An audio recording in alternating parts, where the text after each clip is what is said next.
muy bien. Entonces, ayer ya les había yo conversado que, que del entendimiento del proceso de envejecimiento nos cabe a nosotros la obligación de tener que concluir que salvo la muerte nos lleve de encuentro primero, todos vamos a envejecer, de una manera o de otra manera. Vamos a tener un envejecimiento exitoso y vamos a tener un envejecimiento patológico. El envejecimiento exitoso es aquel en el cual las medidas de intervención que la persona va a aplicar sobre sus estilos de vida van a poder permitir, ¿no?, el poder tener mejores condiciones dentro de su propio organismo para poder envejecer.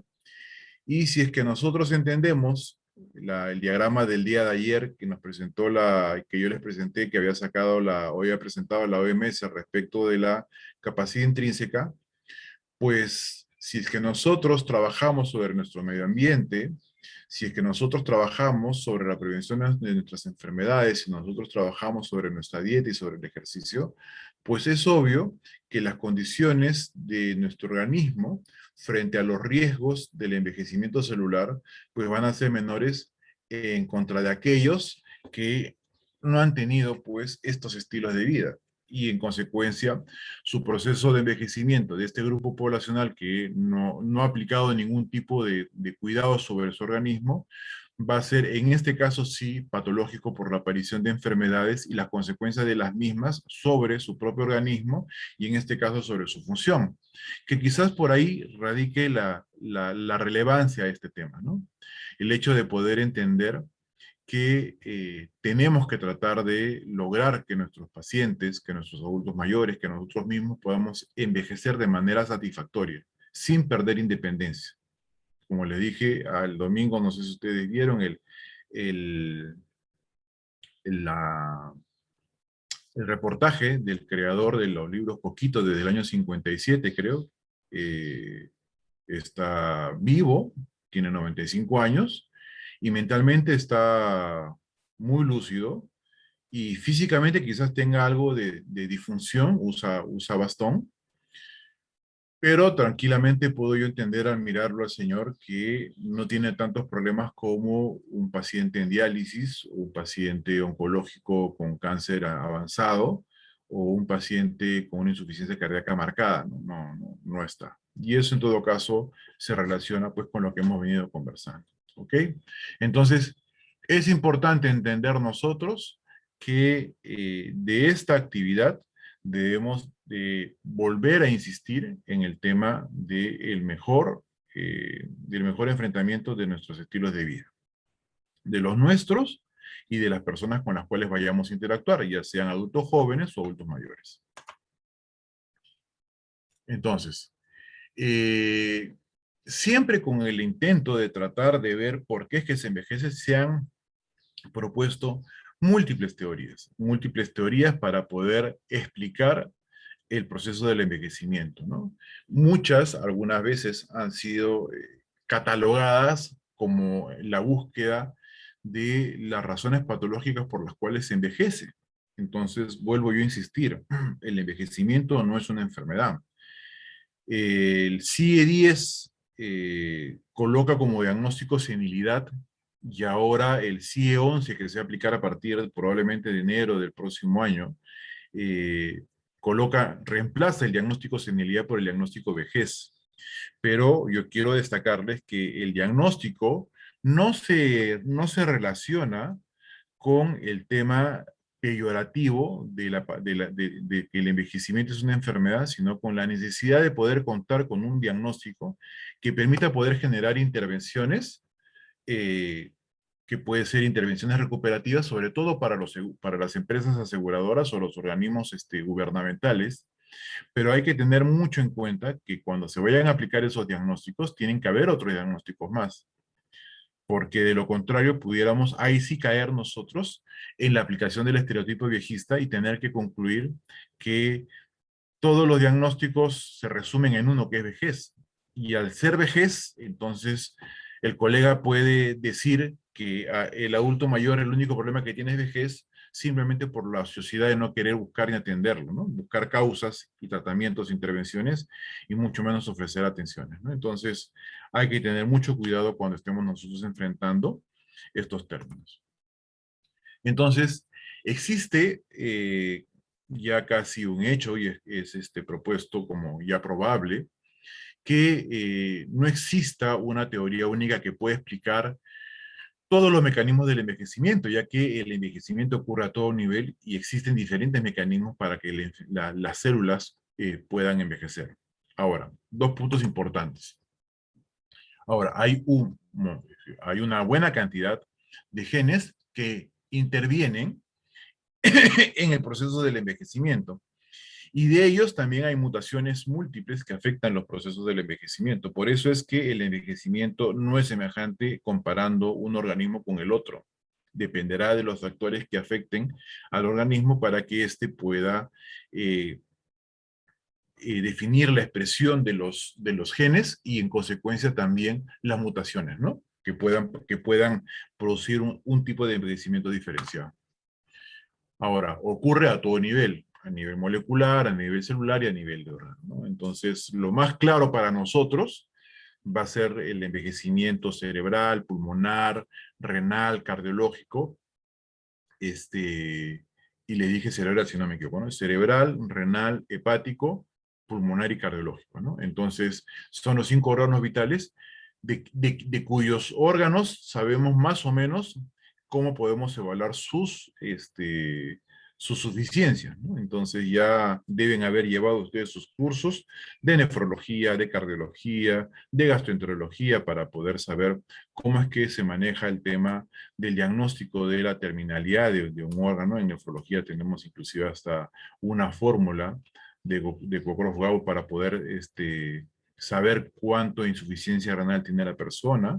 En el caso de la insuficiencia de funcionamiento neurológico cerebral, tenemos la escala de FAST. Y nos queda la pulmonar, que a través de estudios de imágenes podemos concluir, y en todo caso estudios de función, la presencia de problemas respiratorios restrictivos, como por ejemplo la fibrosis pulmonar, ¿no? Entonces, quizás ese nivel de órgano sea la consecuencia de los envejecimientos en los otros dos niveles, ¿no? Pero que en todo caso es lo que nosotros como profesionales de la salud debemos siempre buscar en nuestro paciente para poder generar intervenciones. Ahora, Robert Butler, que es un científico, un profesional médico, que fue el que creó la escala que ustedes, la encuesta que ustedes respondieron. Ustedes pueden buscar Robert Butler y ageísmo o ageism, y él tiene una literatura bastante prolífica relacionada con eso. Decía, ¿no?, que estamos asistiendo, lo leo yo textualmente, a una revolución demográfica universal que inevitablemente nos dirige hacia una sociedad completamente diferente. Los cambios van a traspasar todas las fronteras de raza, sexo y nacionalidad, porque el proceso de envejecimiento nos afecta a todos. Así es. Ahora, lo importante no es que a la edad de Robert Butler podamos nosotros concluir eso. Lo importante es que a las edades de ustedes puedan entender que esto realmente es una realidad. No porque ustedes van a envejecer, sino porque la sociedad envejece y es de nosotros el tener que generar estrategias para poder ayudar a que las personas envejezcan saludablemente, conociendo, ¿no?, la forma como a diferentes niveles vamos a envejecer. ¿Ok? Entonces, no se pueden explicar los fenómenos del envejecimiento por un solo mecanismo. No es fisiopatológico, es fisiológico, y por lo tanto, la teoría que valore la naturaleza multicausal del envejecimiento será aquella que será la más aceptada, por así decirlo, o considerada como el acercamiento científico más racional. Ahora, ya mucho tiempo atrás, este investigador Streller indicaba que los cambios en la teoría del envejecimiento deberían explicar lo siguiente, ¿no?, que son perjudiciales porque afectan las funciones, ¿no?, que son progresivos en el tiempo, se dan, es decir, no son automáticos, que son intrínsecos, es decir, que no sean por causa de agentes medioambientales modificables, y que son universales, es decir, todas las especies, de una manera u otra, más tempranamente o no, ¿no? Los modelos en ratones, tienen meses, años, en todo caso de vida pocos, y se usan en todo caso para hacer estos estudios, ¿no? Pero que tienen, debemos de entender que todas las especies vivas envejecen. Les comparto este video que me parece bastante práctico dentro de mi búsqueda del entendimiento de los procesos de envejecimiento de este autor.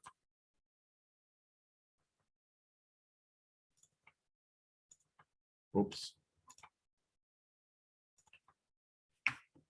Disculpen un ratito.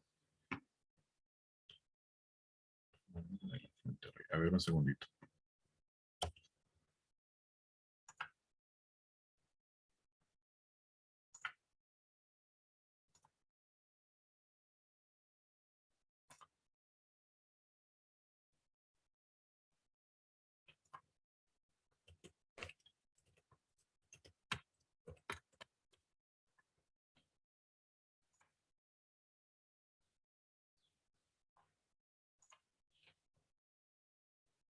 Con mejores condiciones. ¿Están viendo el video, chicos? Disculpen. No, doctor, muestra error de video. Ok, denme un segundito. Voy a parar este compartir y nos vamos a ir al video, ¿ya? Está bien, doctor.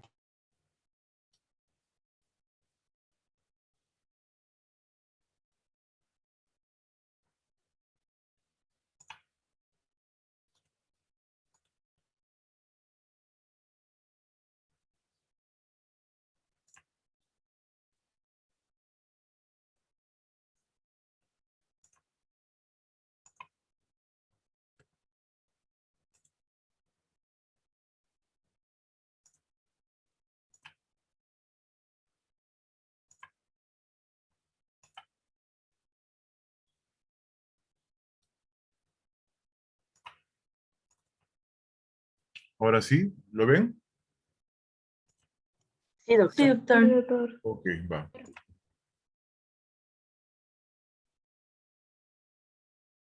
primer lugar, yo quiero agradecer a Gregorio Varela el hecho de estar aquí por muchas razones. Una de ellas es porque, como ya se ha dicho antes, voy a tener más activo mi cerebro, con lo cual lo estoy beneficiando mientras doy la charla. Y otra es porque es un placer el contar temas en los que llevo trabajando muchos años. A mí me resulta muy gratificante. Y una de las cosas que hemos visto a lo largo de muchas investigaciones que más afecta para hacer más lento el proceso de envejecimiento es precisamente eso, pasarlo bien, de estar a gusto, de estar con amigos. Entonces, realmente yo tengo que agradecerte, Gregorio, que en este rato sé que voy a envejecer un poquito más lento. Y entonces, pues, muchas gracias. Bueno, vamos a ver el tema de teoría del envejecimiento, aunque tengo que decirles que ya los dos magníficos ponentes y además amigos que hemos tenido previamente nos han dado bastantes ideas sobre lo que es el envejecimiento y lo que es muchas de las teorías del envejecimiento. Por lo tanto, algunas de las cosas que voy a comentar ahora al principio, pues quizás sean no repeticiones, pero sí apuntalar un poquito lo que ya se ha comentado. Un hecho que nos tiene que quedar claro es que el envejecimiento es un proceso biológico. Un proceso biológico que afecta prácticamente a todos los seres vivos pluricelulares. Por lo tanto, eso hay que tenerlo en mente. La inmortalidad en sentido estricto no existe. El doctor Mora nos ha hablado de que hay excepciones, pero las excepciones, si se miran cuidadosamente, no lo son. Realmente vamos a tener la idea de que no hay inmortalidad. Y el envejecimiento lo que sí tiene claro es que acompaña de forma inexorable en cuanto ese ser vivo tiene una reproducción sexual. Porque cuando no hay reproducción sexual, el envejecimiento no se entiende de la misma manera. Porque cuando un organismo se divide en dos, ¿dónde está ahí el envejecimiento? Si ya son dos células las que han salido delante. El hecho de que los humanos, que somos unos animales más dentro de todos los que hay, nos planteemos tanto el problema del envejecimiento, es realmente un artefacto de la civilización, porque la mayoría de las otras especies animales que viven en la vida salvaje no tienen tiempo suficiente de vida como para llegar a la senectud. Por lo tanto, los planteamientos, aparte que tengamos un sistema nervioso que nos haga ser más inteligentes, pues no hay posibilidades de estarse planteando qué es esto del envejecimiento. Yo he tenía una frase recogida de Woody Allen, pero por lo que he visto se la debió de copiar a Maurice Chevalier. Decía Woody Allen sobre el envejecimiento: no me gusta envejecer, dice, pero, ay, perdón, la alternativa es morirse. Evidentemente le gustaba mucho. Como ya se ha dicho, la cantidad de personas que alcanzan mayores edades va aumentando considerablemente. Otra cosa que podemos hacer para entender un poco qué es el envejecimiento es intentar definirlo, algo que es difícil. Ya nos han adelantado definiciones previamente. Cuando uno mira este cuadro, dice, pues esto es muy fácil. Yo puedo decir claramente las edades, más o menos, de las personas que hay ahí. Un niño, un adolescente, un adulto, una anciana. Pero cuando uno lo va a definir, realmente es más complicado. Hay muchas definiciones de envejecimiento, pero quizás aquí he recogido las más, digamos, relevantes. Dice Harman. Harman es un gerontólogo que todavía vive y que luego lo nombraremos otra vez, que el envejecimiento es una acumulación progresiva de cambios con el tiempo que son responsables del aumento de probabilidades de enfermar y de morir del individuo.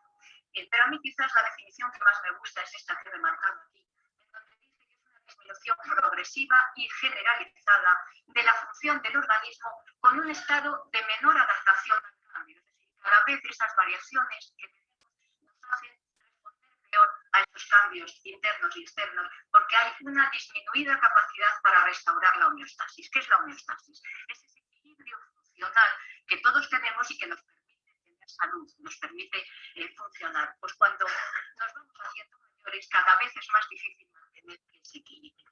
Evidentemente, ese paso del tiempo, esa definición de envejecimiento nos lleva a tener unas consecuencias que en el ser humano las vemos tanto externamente, pues la caída del cabello, las canas, etcétera, pero también internamente. Y esa falta de función que antes nos comentó el doctor Rivera, es curioso cuando ponemos una tabla sobre estos cambios, siempre verán que las flechitas de las cosas buenas van para abajo, todo lo bueno va para abajo y todo lo malo, la flechita la ponemos para arriba. Es decir, las capacidades funcionales disminuyen, en cambio la sensibilidad al estrés, el asociar el estrés cada vez lo hacemos peor, por lo tanto sube, las enfermedades suben, es decir, que eso es lo que tenemos. Las reglas de Streller es un gerontólogo muy importante que falleció hace pocos años, dio en el año 77 4 reglas para el envejecimiento. Ya el doctor Mora nos las ha enunciado. El envejecimiento es universal, es decir, todos los seres vivos envejecen. Es intrínseco, es decir, nosotros aunque nos cambiemos a un sitio con mejores condiciones, vamos a seguir envejeciendo. Es progresivo y es deleterio. Evidentemente esto de ser deleterio es deleterio para el individuo, que no le gusta nada envejecer porque la consecuencia es la muerte. Pero como luego veremos, no es tan deleterio cuando estamos pensando en términos biológicos de especies, porque si ningún individuo de ninguna especie muriera, aquí ya no tendríamos sitio para todos. Por lo tanto, desde un punto de vista de especie no es tan deleterio.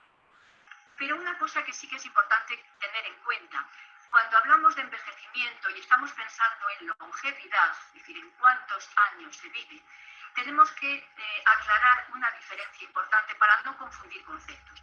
Y es la diferencia entre longevidad máxima o esperanza de vida máxima y longevidad media o esperanza de vida media. Entonces, cuando nosotros estamos hablando de longevidad máxima, nos estamos refiriendo al total de años de vida del individuo que más ha vivido de una especie. Entonces, ahí está, dentro de la especie humana, los 120 famosos años que ya en el Génesis se nombra, puede vivir como máximo el ser humano. De hecho, la persona que más años ha vivido es esta francesa, que vivió 122 años. Por lo tanto, eso es lo máximo. Si estamos pensando en una rata o en un ratón, que son animales experimentales que utilizamos en la investigación, tenemos que estar pensando en 4 años, 3 años como máximo. ¿De acuerdo?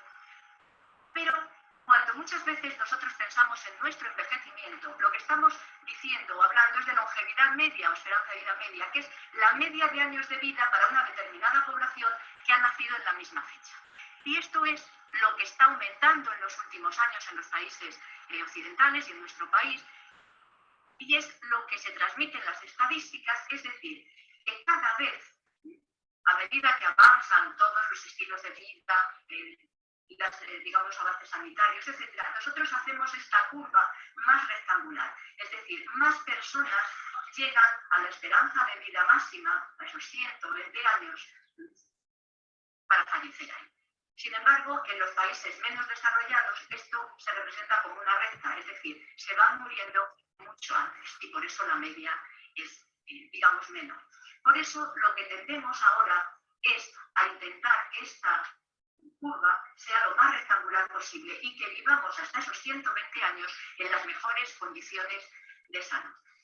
Estos datos ya nos han aparecido antes, como la esperanza de vida media depende de los países que consideremos. España no está en mal lugar, desde luego por detrás de Japón, pero miremos aquí países como Sierra Leona, en donde la esperanza de vida media sigue siendo de 30 y tantos años. Y otra cosa curiosa que tenemos que tener en cuenta es que si consideramos los periodos que hay en nuestra vida, el primero es el del desarrollo y crecimiento, es decir, donde toda nuestra maquinaria funcional está modificándose para que lleguemos a tener las características del estado adulto, edad reproductora, y después a partir de ahí todo lo que hacemos es envejecer para llegar a la muerte.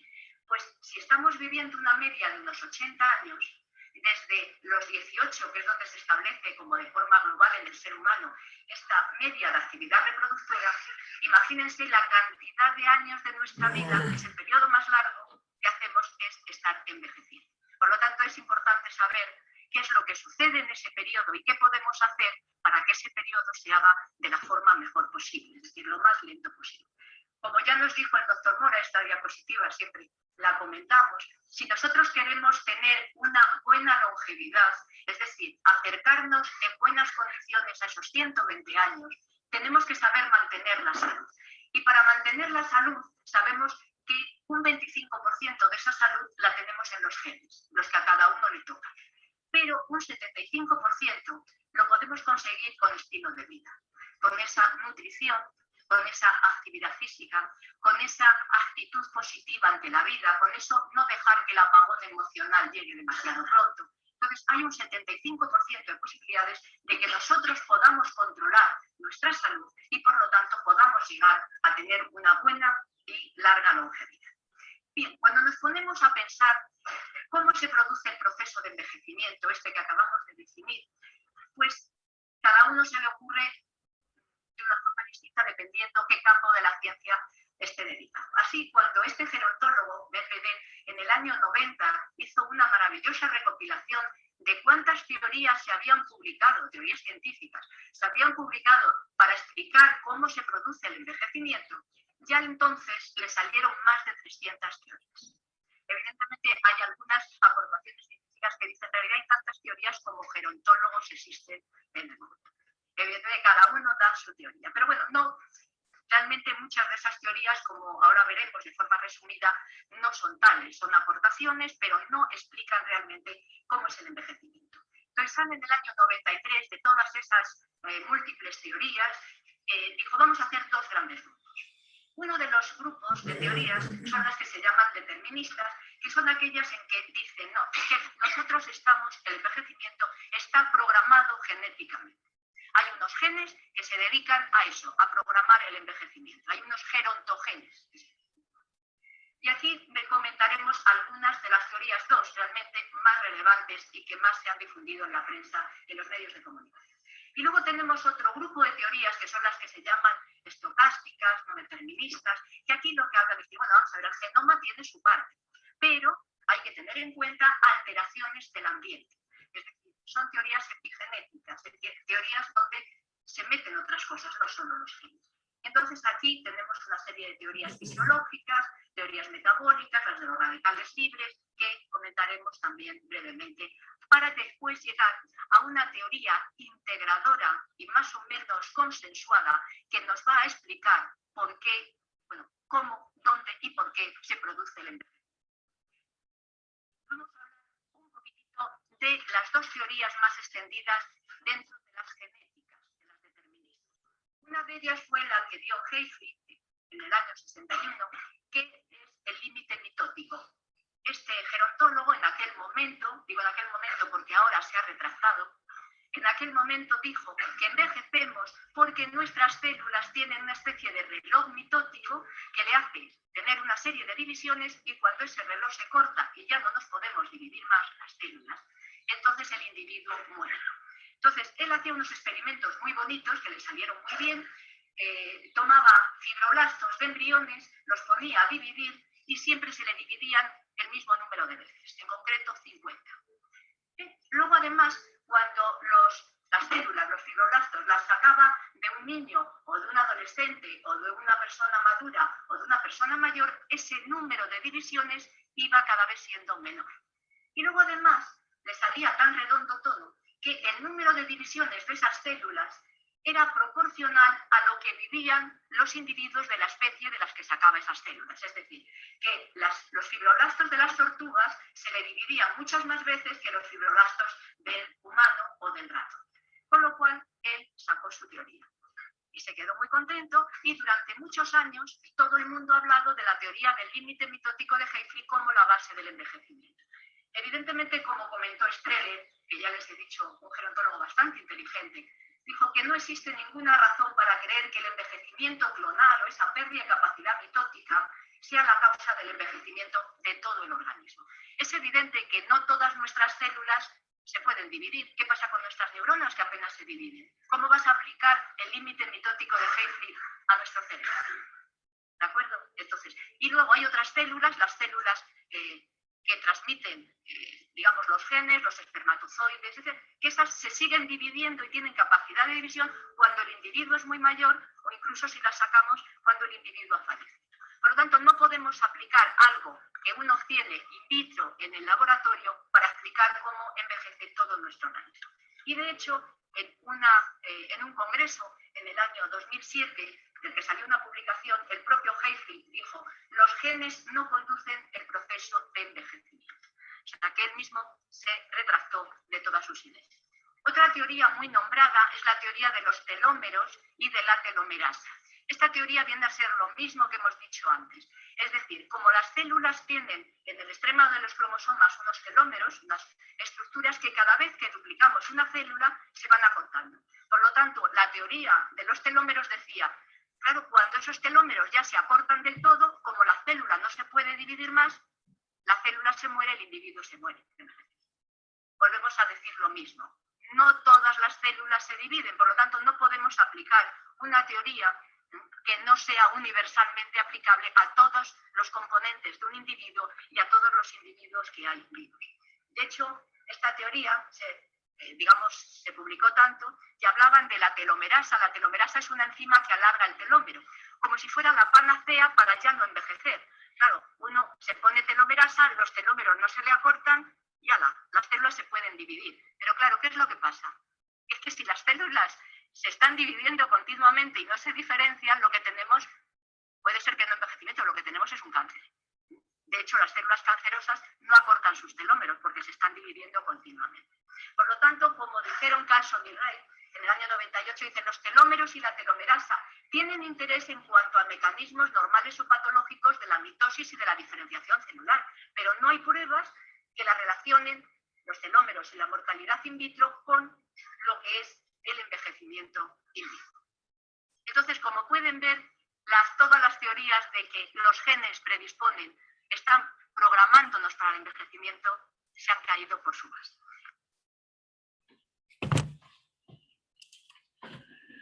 Entonces, tenemos nosotros que obligarnos a tener que concluir que una sola teoría no va a ayudar a tener que explicar los procesos de envejecimiento. Entonces, por eso mi necesidad de que ustedes puedan entender de que tenemos que tomar el tema de teoría del envejecimiento con mucha calma. Lo que ha hecho la doctora de la Fuente Rey ha sido explicarnos a nosotros o compartirnos conocimiento relacionado con que, o con la reafirmación de lo que yo les he dicho previamente, ¿no? Ninguna teoría va a justificar por sí sola el proceso del envejecimiento, y todos los grupos celulares no tienen el mismo proceso de envejecimiento, por lo que una teoría no se aplica para todos, ¿sí? Ahora sí me están siguiendo, ¿no, chicos? Sí, doctor. Entonces tenemos nosotros de inicio grupos de teorías, las teorías estocásticas, que van a englobar aquellos fenómenos que comportan una serie de variables que hacen que este fenómeno sea el azar y que para poderlo estudiar tienen que acudir a cálculos probabilísticos. Y luego de eso tenemos las deterministas, en la cual no hay azar. Todo está determinado y que el científico, el estudioso que las ha propuesto, ¿no? Concluye de manera definitiva que ese proceso de envejecimiento es aquel que corresponde para las células del ser humano. En el caso de las teorías estocásticas, como estaba comentando, estocásticas y deterministas, en todo caso estas ocurren al azar. Tenemos varias, genética, mutación somática, la de los radicales libres, error catástrofe, uniones cruzadas de estructuras celulares, acumulación de producto de desecho y la teoría inmunológica. Son varias. En las genéticas tenemos la de la regulación génica, diferenciación terminal, mutación somática. Es decir, ya lo escucharon en el video anterior, más de 300 existen. Entonces, la idea es que nosotros podamos entender de que sí existen, que es importante saber que los grupos celulares envejecen y que algunos cuidados deberíamos nosotros tomar desde nuestra propia ubicación. En la regulación, en la teoría de la regulación génica, existen genes que disparan procesos de envejecimiento. Ya lo habíamos conversado, existen más de 100 genes y otra cantidad también de ocurrencia de mutaciones que producen el proceso de envejecimiento, ¿no es cierto? Ahora, el gen que desencadena todo esto no se conoce. Ahora, existe la teoría de la diferenciación terminal en la que existen una serie de modificaciones de la expresión genética, de la forma como cada gen se expresa, pero que al final se expresan de manera diferente, ¿no? Ahora, esto ocurre con relativa frecuencia cuando el metabolismo, o hay que tener en cuenta que el metabolismo corporal incluye sobre la misma regulación genética. Ahora bien, tenemos la inestabilidad del genoma, que tiene que ver con las mismas teorías de origen genético del mismo proceso de envejecimiento, que es importante tenerlo en cuenta. Luego tenemos la teoría de la mutación somática, que es aquella propuesta, en este caso ya bastante tiempo atrás, en la década de los 50, 60, que este investigador, Slillard, indicó que el envejecimiento se debía a acumulación de mutaciones, ¿no? Entonces, ya hemos visto que hay numerosas mutaciones, hay numerosos genes implicados en el proceso de envejecimiento, pero no solo uno de ellos es el que explica el mismo proceso, ¿no? Luego viene el tema de los radicales libres. En el caso de los radicales libres, tenemos que recordar, o en todo caso destacar, que en nuestro cuerpo, a nivel celular, las reacciones químicas de oxidación-reducción generan radicales libres, y cuando estos pueden generarse e incrementarse y se acumulan, van a producir alteraciones en el metabolismo de la célula y esta va a tender a morir. Entonces, la idea es que entendamos que existan sistemas aclaradores, de lo que le llaman, ¿no? De estos sistemas que son sistemas enzimáticos, como por ejemplo la superóxido dismutasa o la catalasa, que son las que disminuyen la acumulación de los radicales libres. Ahora, si es que nosotros vemos esta diapositiva, vamos a ver que todo es una secuencia, ¿no? En la que los radicales libres formados al interior celular pueden producir al daño y a la muerte tisular, ¿no? A la muerte celular acumulativa, daño tisular. Y esto, en todo caso, a nivel de lípidos, que son los más susceptibles. Ahora, vamos a ver nosotros que patologías ya definidas en relación con los radicales libres las tenemos a diferente nivel, ¿no? Y que generan insuficiencias en aquellos lugares en los cuales estos radicales libres se vayan a acumular. Por eso es importante nosotros entender que esto es una realidad. Ahora, que no explica todo el proceso de envejecimiento, por supuesto que no lo explica, pero sin embargo es una teoría importante que nosotros no debemos dejar pasar de vista, ¿no?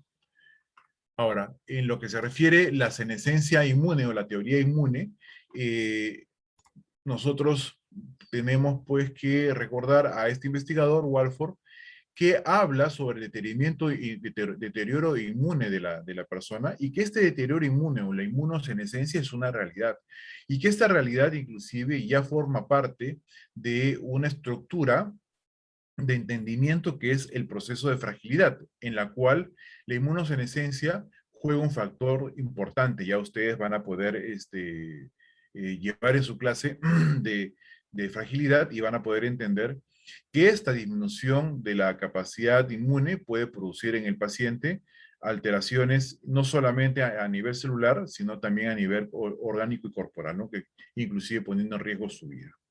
Sino el sistema inmune es de los que más resiente el proceso de envejecimiento. ¿Qué pasa con el sistema inmune? Bueno, en las personas jóvenes, pues tenemos un sistema inmune robusto que permite, entre otras cosas, que una vacunación sea altamente eficiente y que sean las personas altamente resistentes contra infecciones. Posteriormente, con el envejecimiento, hay una disminución en la función del sistema inmune. Entre otras cosas, encontramos varias deleterias. Tenemos una menor efectividad en la vacunación, lo cual es muy importante. En los adultos mayores hay que estarlos vacunando. Tenemos una inmunidad disminuida, tenemos una menor resistencia a las infecciones. El sistema inmune es el que está controlando todo el tiempo, cada vez que se producen cánceres, de destruirlos. Se producen muchos cánceres a diario, sin embargo ninguno llega a ser clínicamente notorio porque llegan los linfocitos, llegan los macrófagos y destruyen a las cancerosas. Entonces, si tú tienes linfocitos y macrófagos que están débiles, pues no van a destruir a estas células. Entonces, tenemos una mayor incidencia de cáncer. Tenemos un estado proinflamatorio en todo el cuerpo, entre otras cosas eso daña los vasos sanguíneos y, como habíamos visto, produce todavía más radicales libres. Y tenemos mayor posibilidad de activación autoinmune. Entonces, este envejecimiento del sistema inmune deteriora todo el sistema, todo el cuerpo. Esto también es un área de investigación provechosa, pues quiere decir que si nosotros lográramos inhibir el envejecimiento específicamente del sistema inmune, nosotros lograríamos inhibir una gran cantidad de enfermedades prevalentes en los adultos mayores. Sino el sistema inmune. Muy bien, entonces, de la teoría de la inmunosenescencia, del deterioro inmune, pasamos a la teoría del error, catástrofe, daño, reparación, que es cuando por deterioro del funcionamiento de una célula, su capacidad de reparación es insuficiente, haciendo que la célula se deteriore y posteriormente muera, ¿no? También es otra teoría bastante importante. Y la acumulación de la acumulación de productos de desecho, en la cual se evidencia que estos productos de desecho a nivel celular, a nivel citoplasmático, van a producir alteraciones en el funcionamiento, en la fisiología de la célula, produciendo también posteriormente su mal funcionamiento, su deterioro y su muerte. Y esto se puede evidenciar al momento de hacer tinciones celulares y evidenciando la presencia de lipofucsina, ¿no? En el cual la célula trata, que es un producto de desecho, que la célula trata de poder degradarla para poder eliminar, ¿no? El daño celular por el desequilibrio daño-reparación.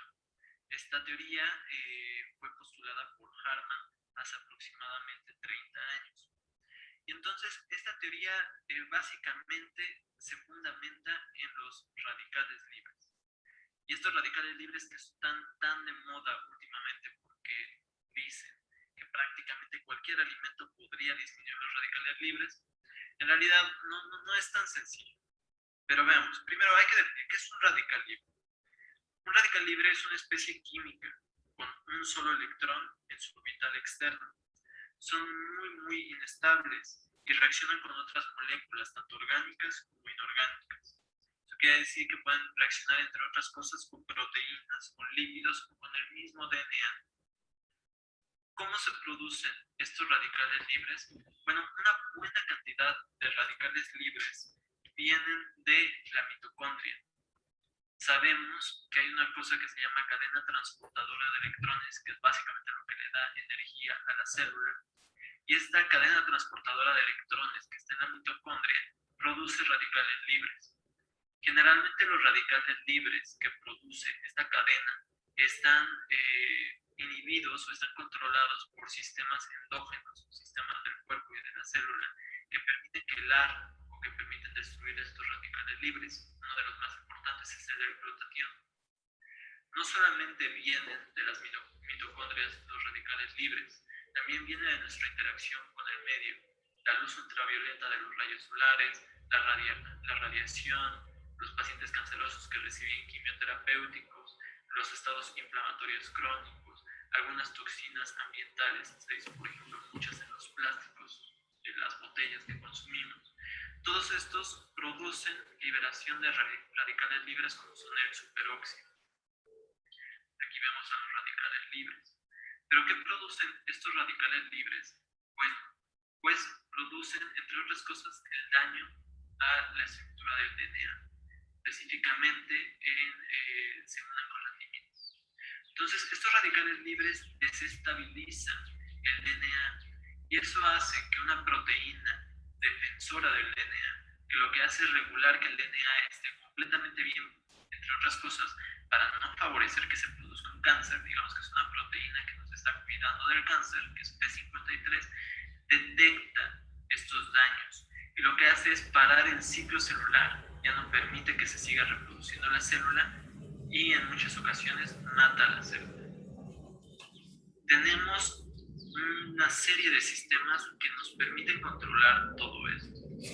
Entre ellos ya habíamos mencionado el glutatión, es muy importante. Se ha visto que las personas mayores tienen menores niveles de actividad del glutatión y algunas vitaminas son antioxidantes, entre ellas las vitaminas A, C y la E. Los radicales libres no solo atacan al DNA, también atacan a los lípidos de la membrana, y al atacar a los lípidos de la membrana hacen que la membrana sea más friable y entonces que otros agentes puedan destruir a la célula. También afecta a las proteínas membranales, por ejemplo los canales, y esto hace que disfuncionen la célula. Y por supuesto, también como se están produciendo en la mitocondria, atacan a la mitocondria hasta que la mitocondria es incapaz de sobrevivir al daño que le producen sus mismos radicales libres y muere. Y por lo tanto la célula pierde la capacidad de generar energía. Esta es la teoría más aceptada ahorita. Si nosotros lográramos de alguna manera superar la reparación para que esté reparando, valga la redundancia, el daño, nosotros podríamos aumentar la sobrevida de los seres vivos. Pero eso, ustedes saben que no ocurre. Entonces, en esa medida, debemos nosotros asumir que definitivamente vamos a envejecer. Y pasamos a las teorías deterministas, que ya la doctora primera les había hablado sobre la capacidad replicativa finita de las células, ¿no es cierto? La teoría del límite de Hayflick. En todo caso, en relación a esto, se definía o se pensaba muchos años atrás que las células se replicaban de manera indefinida, y esto en todo caso no fue así. Encontró un límite, pero al final de cuentas, como ya saben ustedes, el mismo Hayflick en su momento, cuando quiso extender su teoría a todos los grupos celulares, tuvo la obligación de tener lo que decir que no ocurre con todos los grupos celulares, ¿no? Pues, que es la base de la teoría del envejecimiento, ¿no? No existe una sola teoría que explica por sí sola el proceso de envejecimiento celular, a nivel ¿Cuáles son celular. las teorías? Entonces, dos observaciones. Como aquí en el caso de los timocitos, existe una disminución de la replicación. Y pasamos a lo que es la teoría de los telómeros, que también ya en algo se les ha hablado. Y la telomerasa es una enzima importante en esta circunstancia. Voy a permitirme pasarles este video, si es que está por acá.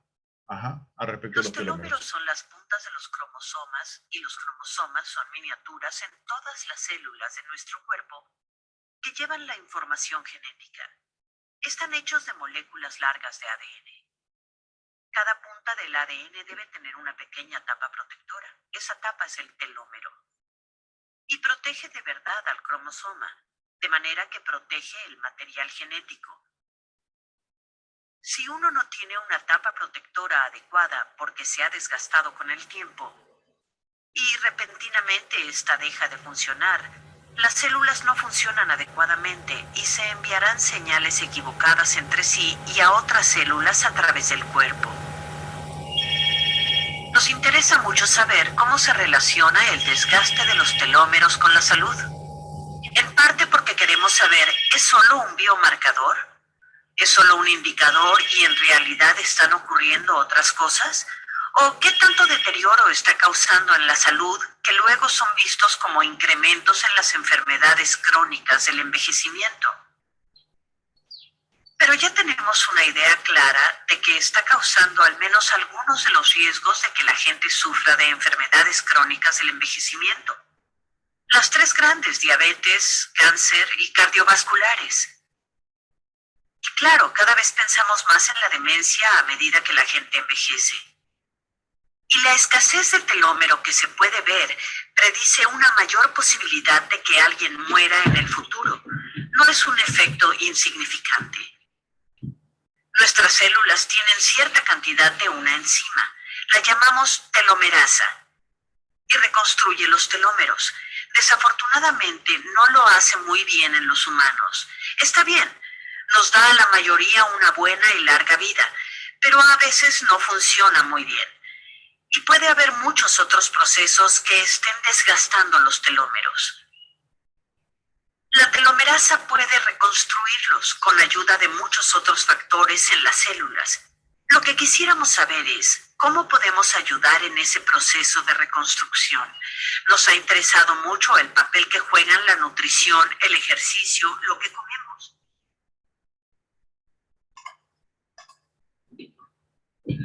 Entonces, como les digo, esta es una teoría más que yo entiendo van a copiarla dentro del conocimiento que ustedes pueden adquirir al tratar de entender el proceso de envejecimiento. ¿Existen los genes determinantes de la longevidad? Sí, es una teoría más. Existen genes que se expresan y otros que no, y que en algún momento también se van a comenzar a expresar y hacen que la persona pueda envejecer y tener una sobrevida mayor que el promedio. Eso es un tema genético, ¿no? Entonces, hay lugares en el mundo en el cual existen poblaciones sobre las cuales se le está aplicando estos estudios. Hay uno de ellos en Colombia, si no me equivoco, donde la población en promedio es muy longeva. Y muy probablemente la sospecha es que existan genes en este grupo poblacional que sean los que hagan que esta población envejezca mayor que el promedio, más que el promedio, ¿no? Y el tema de la apoptosis celular, que es la muerte celular programada, en la cual existe un gatillo que hace que la célula pueda finalmente morir, ¿no? Y esto significa que existe una tasa de restitución celular menor y finalmente a mayor apoptosis celular, mayor insuficiencia orgánica, ¿no? Listo, chicos, muy bien. Eso sería todo por ahora. ¿Tienen alguna pregunta respecto de teorías del envejecimiento? Doctor, buenos días. Sí, hola, Disculpe, dime. yo quería, bueno, dar un aporte. Era acerca de esta de la teoría de los telómeros. Hace tiempo yo había escuchado esta teoría y a un estudiante de medicina y nos compartió un estudio de una doctora que se basó en lo que había hecho bueno, la bióloga, la premio Nobel, ¿no? De esta teoría. Y ella había sacado, había usado estos telómeros, para poder realizar un estudio en ratones que tenían glioblastoma. Y la doctora, bueno, esta médico, lo que había hecho había sido como atacar a esos telómeros de esas células cancerígenas y gracias a que atacó solamente esos telómeros, mencionaba en el estudio que mostraban que el glioblastoma no se desarrolló y estos ratoncitos pudieron vivir un poco más, ¿no? Y entonces ahí mencionaban una serie de cosas que me parecían también que no, no venían al caso, que era que quizás más adelante con el desarrollo de la medicina y todo demás, pues podrían prevenir la enfermedad, el envejecimiento, ¿no? Algo que creo que no va a pasar, pero interesante esto de que vean alguna técnica para poder ayudarnos si es que vemos que las células cancerígenas se replican, estas no, en lugar de envejecer, más se van replicando y van creciendo y van haciendo que estos tumores vayan creciendo y se rejuvenezcan, se podría decir, ¿no? Entonces atacar eso podría ser, ¿no?, una gran ayuda quizás más adelante para poder ayudar en algunos tipos de enfermedades. Sí, así es. Como yo les estaba comentando, dentro de la clase, yo he tratado de alcanzarles no solamente mis presentaciones, sino presentaciones de otras personas que realmente sí están dedicadas a estudiar el proceso de envejecimiento, para que ustedes puedan tener un panorama mucho más claro de lo que significa el tratar de entender el proceso de envejecimiento en las personas adultas mayores, ¿no? O en las personas, el proceso de envejecimiento en las personas. Existen múltiples teorías, no hay nada claro, no hay nada definido. Inclusive en lo relacionado al tema de la fragilidad, que yo ya les he comentado, que es un tema muy importante hasta ahora, también se está tratando de buscar marcadores que te permitan poder encontrar con un solo marcador, definir que si es que la persona es o no es o va a ser frágil. Entonces, yo creo que el entendimiento de la multicausalidad del proceso de envejecimiento nos va a poder permitir a nosotros el tener la mente dispuesta para poder aceptar las múltiples teorías que existen, ¿no? No nos olvidemos, se han hablado de 300 o más de 300 teorías, ¿no? Cada investigador hace su propia teoría. Entonces, este tema multicausal es muy importante. Y el tema de los ratones y la aplicación o el estudio de los telómeros y la telomerasa en los ratones con glioblastoma es un tema también importante o relevante. Yo no reconozco, no lo he revisado, pero que si es que se evidencia significación en la intervención en este grupo de ratones, pues los estudios yo debo suponer que continúan y que avanzan, ¿no? Que seguramente alguna empresa farmacéutica debe estar muy interesada en contactarse con esta profesional para poder generar una estrategia de intervención en pacientes con glioblastoma, ¿no? Es realmente interesante. Muy bien, ¿algún otro comentario? Sí, Yo voy Ah, con Elías otra, Gabriel. Elías Gabriel. Sí, doctor. Justo quería comentar, había visto del inicio, ¿no? Cuando comparamos las teorías, tanto las de manera aleatoria cuanto las que son predeterminadas, podemos ahí encontrar lo que yo estaba reparando, que todas al final nos tienen como un denominador ahí que vemos que es en común en todas, que es justamente este daño genético que se va acumulando a lo largo de la vida, ¿no? Si comparamos todas, tanto de radicales libres como las teorías de desgaste, del error catastrófico, todos van a tener este acúmulo de daño genético que vamos a ver encontrados. Y justamente este daño genético es lo que va a estar siendo influido por los otros factores, ¿no? Tanto intrínsecos del cuerpo como las enfermedades, etcétera, como los factores también extrínsecos que vamos a encontrar, ¿no? Como ahí, el estilo de vida, ¿no? Tanto la dieta, los ejercicios, si la persona consume tabaco, alcohol, todo eso va a influenciar para al final este daño si va a ser mayor o menor, ¿no? Va a estar influenciado por eso. Claro, en todo caso, en lo que va de nosotros, es importante que tengamos que darnos cuenta que dentro de lo que nos responsabiliza, salvo que nosotros nos dediquemos a investigar envejecimiento y envejecimiento a nivel celular, lo que nos corresponde a nosotros es trabajar sobre los estilos de vida en las personas con las que vayamos a interactuar, ¿no? Desde antes inclusive de que sean personas adultas mayores, ¿no? Entonces, yo creo que lo más importante, una de las cosas importantes de esta presentación es el entender que los estilos de vida, los hábitos, afectan el proceso de envejecimiento, ¿no? De manera directa. Entonces nosotros tenemos que trabajar en modificarlos. Yakira, buenos días, Yakira, doctor. perdón. ¿Cómo estás, hija de mí? Sí, quería comentar también porque en realidad la clase estaba muy interesante, ¿no? Porque en sí el envejecimiento es un proceso biológico muy complejo y a veces difícil de definir, ¿no? Que pues se caracteriza básicamente, ¿no? Porque hay una declinación de funciones, quizás acumulación de daño, muchas veces reducción, o no, no muchas veces, ¿no? Hay una reducción de la capacidad también quizás reproductiva. Entonces, aun cuando el origen biológico o evolutivo no se entiende muy bien del todo, se ha visto, ¿no? Como se han mencionado los estudios en modelos animales, ¿no? Para poder determinar así cuál es el daño molecular, ¿no? Y encontrar así, de cierta manera, la etiología, ¿no? Eh, entonces, a pesar de todo eso, se ha visto que en estos últimos tiempos la expectativa de vida ha ido aumentando, ¿no? Quizás debido a un mejor tratamiento de enfermedades infantiles, quizás de origen microbiano, también a los cambios de estilo de vida, como se han estado mencionando, la higiene o otros factores ambientales, ¿no? Y también que el tratamiento de las enfermedades asociadas a la vejez, por ejemplo, las enfermedades cardiovasculares han tenido este tratamiento, un impacto, ¿no? Un mejor impacto.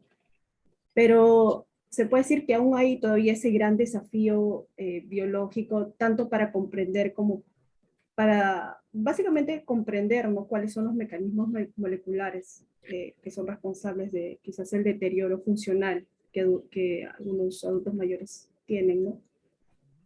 Sí, es importante darnos cuenta que los avances de la ciencia ayudan a que la persona tenga una mayor expectativa de vida y en los procesos de envejecimiento en base a que la forma como enfrenta los cuidados de tu cuerpo, pues, es enfrentado de manera adecuada con estos estilos de vida. Pero es también importante saber, pues, que hay cosas que aún no se saben, ¿no? Han pasado cientos de años y todavía no sabemos por qué es que envejecemos y la manera como envejecemos. En algunas cosas pueden haber temas bastante más claros, pero en el tema del envejecimiento todavía hay bastante más por investigar.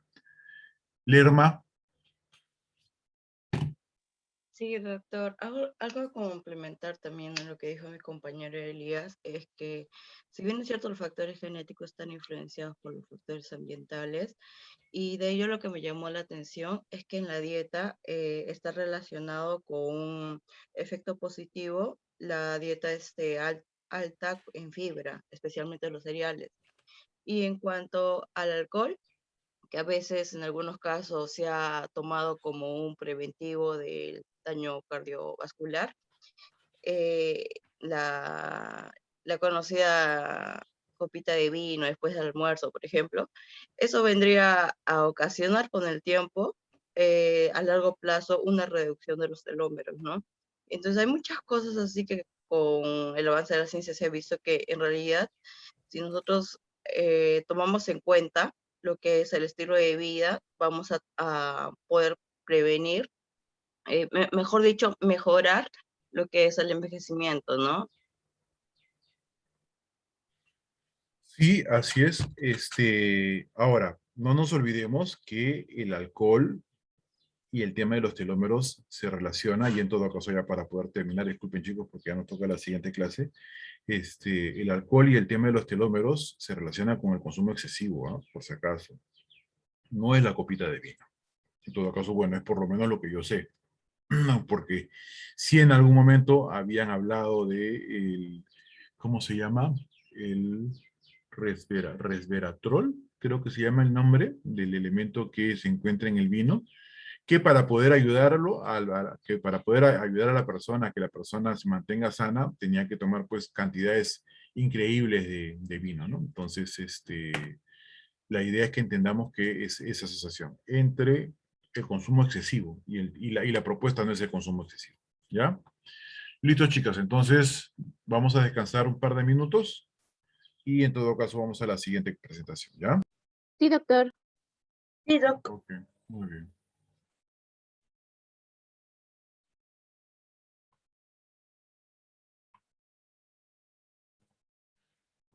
En esta oportunidad vamos a hablar del proceso de envejecimiento de dos sistemas importantes que son el respiratorio y el cardiológico. ¿Ok? Comencemos con la parte del aparato respiratorio. Es importante saber que nuestros diferentes órganos y sistemas envejecen para poder generar intervenciones que les brinden a estos órganos y sistemas una adecuada viabilidad por un mayor espacio de tiempo. Sin embargo, es importante también tener que reconocer que a pesar de los esfuerzos, ¿no? Estructuralmente vamos a encontrar que existen ciertas ciertas características que comparándose entre los adultos jóvenes y los adultos mayores, pues pueden generar disfunciones, ¿no? Como por ejemplo, que existe en comparación una menor presión de rotación elástica en el pulmón, una menor distensibilidad, una menor fuerza de los músculos respiratorios, una menor respuesta a la hipoxia y la hipercapnia y una menor percepción de la resistencia de las vías aéreas. Eso nos tiene que obligar a hacer que la persona, o generar estrategias para que la persona adulta mayor pudiera entender que si es que no hay intervención, esto puede ocurrir y estas condiciones disminuyen la capacidad de respuesta exitosa frente a cualquier eventualidad aguda. Quizás ese es el tema más importante, ¿no? Los adultos mayores están expuestos a poder hacer procesos infecciosos respiratorios y a no salir adelante de ellos en la medida en la que estas características probablemente no han sido enfrentadas. Por eso que es importante no perderlas de vista. Ahora, en lo relacionado a la disminución de la presión de la retracción elástica del pulmón, vamos a encontrar que existe una alteración a nivel de las fibras elásticas, que son las que, junto con la tensión superficial, las que generan esta disminución. Y esto es a cambios en la configuración, tanto en el colágeno como en la presencia de pseudoelastina. Esta alteración va a producir un aumento de la distensibilidad pulmonar. Y a final de cuentas vamos a ver nosotros que existe una característica de tipo enfisema, que muchos tienen a bien catalogarlo como enfisema senil, que deberíamos nosotros tratar de evitar mencionarlo porque en todo caso tendríamos que pensar en enfisema senil, insuficiencia cardíaca senil, tendríamos que pensar en varias cosas relacionadas con el tema senil y cuando ya lo comenzamos a relacionar podemos concluir de que todo es anormal en el adulto mayor, por eso es que no lo recomiendo. Pero sí, existe una tendencia al enfisema si es que no hay mayor intervención y si es que el cuerpo envejece sin ningún tipo de control, ¿no? Ahora, vamos a tener también que alteraciones funcionales que tienen que ser evaluadas a través de los mecanismos, a través de los estudios que se hacen para poder evidenciar una disminución de la relación ventilación-perfusión y de los flujos expiratorios. Esta circunstancia hace que la persona funcionalmente pueda tener menores capacidades para poder responder a situaciones de hipoxemia e hipercapnia. Ahora, hay una menor distensibilidad del tórax. Vamos a darnos cuenta que la cifosis lo predispone a las alteraciones a nivel costal, las alteraciones a nivel de la columna vertebral, hacen que las capacidades torácicas se alteren y a estas asociadas a una menor elasticidad de la caja torácica va a hacer que la persona tenga menor capacidad de poder ventilar de manera eficaz y disminuir su capacidad de respuesta exitosa frente a cualquier noxa, ¿no? Por eso es que es importante darnos cuenta, como yo les comentaba ayer, ¿no? La pregunta en este caso es, ¿quién intervino a esta persona? ¿No? Vemos cómo camina con cifosis tendiendo para adelante, ¿no? Y probablemente si es que nosotros podemos retirarle sus prendas, vamos a darnos cuenta que su pulmón probablemente sea como este de acá, ¿no? Su tórax sea como este de acá. Entonces, la idea es darnos cuenta que probablemente esta persona llegue a esta condición producto de una falta de intervención del sistema que la debió haber acogido, ¿no? Ahora, hay una disminución de la fuerza de los músculos respiratorios. Esta circunstancia es una de las razones por las cuales los adultos mayores en esta pandemia se han venido complicando, ¿no? ¿Por qué? Porque se requiere una adecuada fortaleza de la musculatura respiratoria para poder responder a una situación de insuficiencia respiratoria. Y al no existir una adecuada fortaleza de la musculatura respiratoria, el paciente termina complicándose, termina requiriendo cuidados intensivos y termina inclusive muriéndose. Ahora bien, sí es importante darnos cuenta que esta condición genera una necesidad de intervención, pero que de mantenerse en el tiempo no se va a poder reconocer en qué momento se detiene la intervención. Es decir, yo puedo, es lo que dicen en cuidados intensivos, ¿no? O sea, un paciente en estas condiciones que es insuficiencia respiratoria marcada y que debo yo de intubarlo, yo sé cuándo lo intubo, pero probablemente no sepa cuándo lo voy a poder extubar, porque tiene tan poca masa muscular que el paciente no va a poder responder de manera exitosa al proceso de extubación y va a quedar con ventilación mecánica prolongada. La circunstancia que es realmente un dolor de cabeza, una preocupación y una angustia para el entorno familiar de este paciente, ¿no? Entonces sí es importante darnos cuenta que para esto es que nosotros tenemos que trabajar de manera muy cercana con quienes son los especialistas en la parte de la terapia física, ¿no? Y sobre todo la parte de la terapia respiratoria. Cuando nosotros evidenciamos esta condición, tenemos que trabajar en que el paciente fortalezca su musculatura de la ventilación para poder ayudarlo a que responda exitosamente a cualquier evento agudo. Ahora, no solamente existe eso, sino que los mecanismos neurológicos de control de la respiración se pueden alterar. Y vamos a evidenciar situaciones como esta, por ejemplo, que es el síndrome de apnea obstructiva del sueño, ¿no? Que puede producir no solamente problemas respiratorios, sino también problemas cardíacos. Y esto tiende a incrementarse conforme va pasando la edad. Si ustedes son cuidadosos mirando, se van a dar cuenta cómo la persona de manera espontánea dejó de respirar.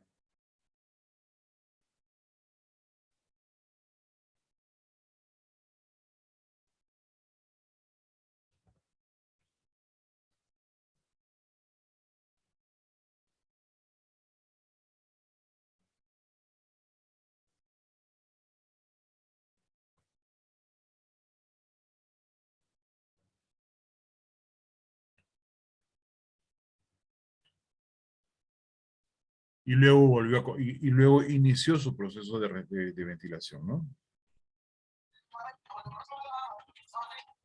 Entonces, sí es importante que nosotros no perdamos de vista que esta condición es una condición frecuente, y no solamente eso, sino que no es necesario que tenga el paciente que estar hospitalizado para darnos cuenta de ello, ¿no?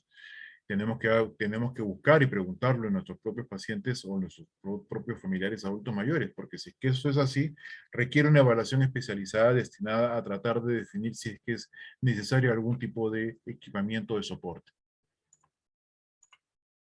Ahora, en lo que se refiere a los cambios en el control de la respiración, tenemos que acudir nuevamente al sistema neurológico, que es el que se encarga de controlar esta circunstancia, porque el tema respiratorio no es un tema que de inicio es voluntario y consciente, sino que es automático, ¿no? Entonces, en reposo, la respuesta se da en base a las situaciones tanto de relaciones de control de oxígeno y de CO2, y en el ejercicio, estos cambios van a afectarse, incrementándose su respuesta en el momento del ejercicio, porque existe una relación en relación al aumento de la ventilación, del proceso de ventilación-perfusión. Y en el sueño, vamos a encontrar, como les comenté previamente, que la prevalencia de apnea del sueño, si es que hay un deterioro evidente de la función neurológica, se va a evidenciar, ¿no? Ahora, existe en el caso de los adultos mayores, sobre todo en los adultos mayores muy mayores, una disminución de la percepción de la broncoaspiración, ¿no? Y en consecuencia de su broncoconstricción inducida por fármacos. Y esto es muy importante relacionado con el tema de la aspiración de alimentos. En el caso de nosotros, basta y sobre que poco de saliva entre la vía respiratoria para que nosotros comencemos a toser de manera muy exigente. Y esta circunstancia no ocurre en un buen grupo poblacional de adultos mayores, lo que le pudiera permitir a la familia pensar de que esto es normal, cuando lo que nosotros estamos permitiendo por nuestra ignorancia es que el adulto mayor pueda tener microaspiraciones de manera permanente, en consecuencia de las microaspiraciones, problemas de inflamación bronquial, y con eso, en todo caso, infecciones de vías respiratorias bajas, llegando posiblemente hasta la neumonía aspirativa, y esta circunstancia obligarnos a tener que concluir de que el paciente requiere una intervención diferenciada, sobre todo por este riesgo de complicarse y hospitalizarse. Entonces vamos a caer en la conclusión de que en el caso del paciente adulto mayor frágil, existen ciertas situaciones que lo ponen en mayor riesgo. Voy a volverles a insistir en fragilidad. Ustedes deben llegar a su clase de fragilidad sabiendo o entendiendo medianamente el tema de la fragilidad, ¿no? Entonces, vamos a encontrar fragilidad a nivel de todo, fragilidad en el adulto mayor, y vamos a encontrar una disminución de la capacidad de respuesta del adulto mayor a cualquier circunstancia aguda que pudiera enfrentar, ¿no? Entonces, el tabaquismo, el uso crónico de esteroides, la obesidad sarcopénica, que es el reemplazo de la masa muscular por grasa, tendencia a la depresión y no colaboración y no participación de procesos de intervención sobre él, el deterioro nutricional, la inflamación sistémica, la oxigenación disminuida en la sangre, la inactividad física y la miopatía, en todo caso, vamos a decir así como relacionado con el tema de la pérdida de masa muscular o la afectación muscular, va a producir una disminución de la capacidad de ventilación de la persona mayor, adulta mayor, y en consecuencia va a disminuir su performance. Entonces, nosotros nos damos cuenta que existen varios factores sobre los cuales nosotros podemos intervenir para poder tratar de mejorar la capacidad de respuesta del adulto mayor en situaciones de estrés. Hasta el momento, ¿alguna pregunta? Vamos a pasar a envejecimiento cardiovascular, chicos. Sí, doctor, me gustaría hacer una pregunta. Ya, dime. Sí, por ejemplo, en mi familia, una de mis tías tiene una suegra que tiene Parkinson. Y ella está en una etapa en el que tiene una disfagia, pero intermitentes. Es como si en algunos momentos ella puede pasar los alimentos correctamente, puede masticar y deglutir sin problema, y hay otros momentos en que ella como que o se olvida o no puede deglutir. Entonces en esos momentos ella a veces se atora y empieza a toser y rechaza los alimentos. Pero como digo, esta persona tiene momentos en que sí puede comer y otros momentos en que no. Entonces, en estos casos que no se sabe cuándo podrá comer y cuándo no, siempre sigue siendo recomendable darle así los alimentos en los cuales ella solita, o sea, con una persona al lado, vaya comiendo para que no se aspire, o qué se tendría que hacer en ese caso. Lo que se tendría que hacer en este caso, para comenzar, es entender que el proceso de deterioro neurológico en Parkinson, como en otras enfermedades, es algo inevitable. Es decir, el paciente con Parkinson no se va a curar y en consecuencia va a hacer a deterioro. Y mientras más eventualidades agudas exista, el paciente se va a deteriorar más rápidamente. Lo que este paciente requeriría es lo que hemos conversado. Primero es una intervención neurológica para que el médico evalúe la severidad de la disfagia, número 1. Número 2, si es que la severidad de la disfagia es importante, entonces tener que valorar la posibilidad de cambiar las características de la dieta. Se entiende que las dietas en pacientes con disfagia, Nestlé inclusive sacó un folleto para manejo de disfagia, tiene que tener una sola consistencia. En otras realidades, por ejemplo, en Estados Unidos o en Europa, te venden, así como te venden aquí en Ensure, te venden frascos de dieta, en el cual, con una cantidad de más o menos unas 200 o 300 kilocalorías, te venden flanes o pudines para que la persona se alimente. ¿Sí? Y de esa manera disminuye ese riesgo de disfagia, porque la disfagia, para comenzar, aparece cuando hay líquidos. Entonces, tienes que trabajar acto seguido en hacer de este tema un tema consciente, es decir, hacer que sea consciente para para la familia y para el paciente, si es que es posible, que se pueda atorar. Entonces la familia tiene que administrar el alimento conscientemente sabiendo que el paciente se puede atorar. Entonces tiene que garantizar que el paciente esté bien despierto, bien sentado, que antes de cada bocado la boca esté bien vacía, que se evidencie que el paciente trae, que esté atento, porque si que eso no ocurre, el paciente va a terminar haciendo una neumonía aspirativa. ¿Ya? Okidoki. Gracias, Muy doctor. bien. Listo, muy bien. ¿Alguna otra pregunta, si no, para poder continuar? Ok, continuamos. Doctor, Sí, diga. una pregunta.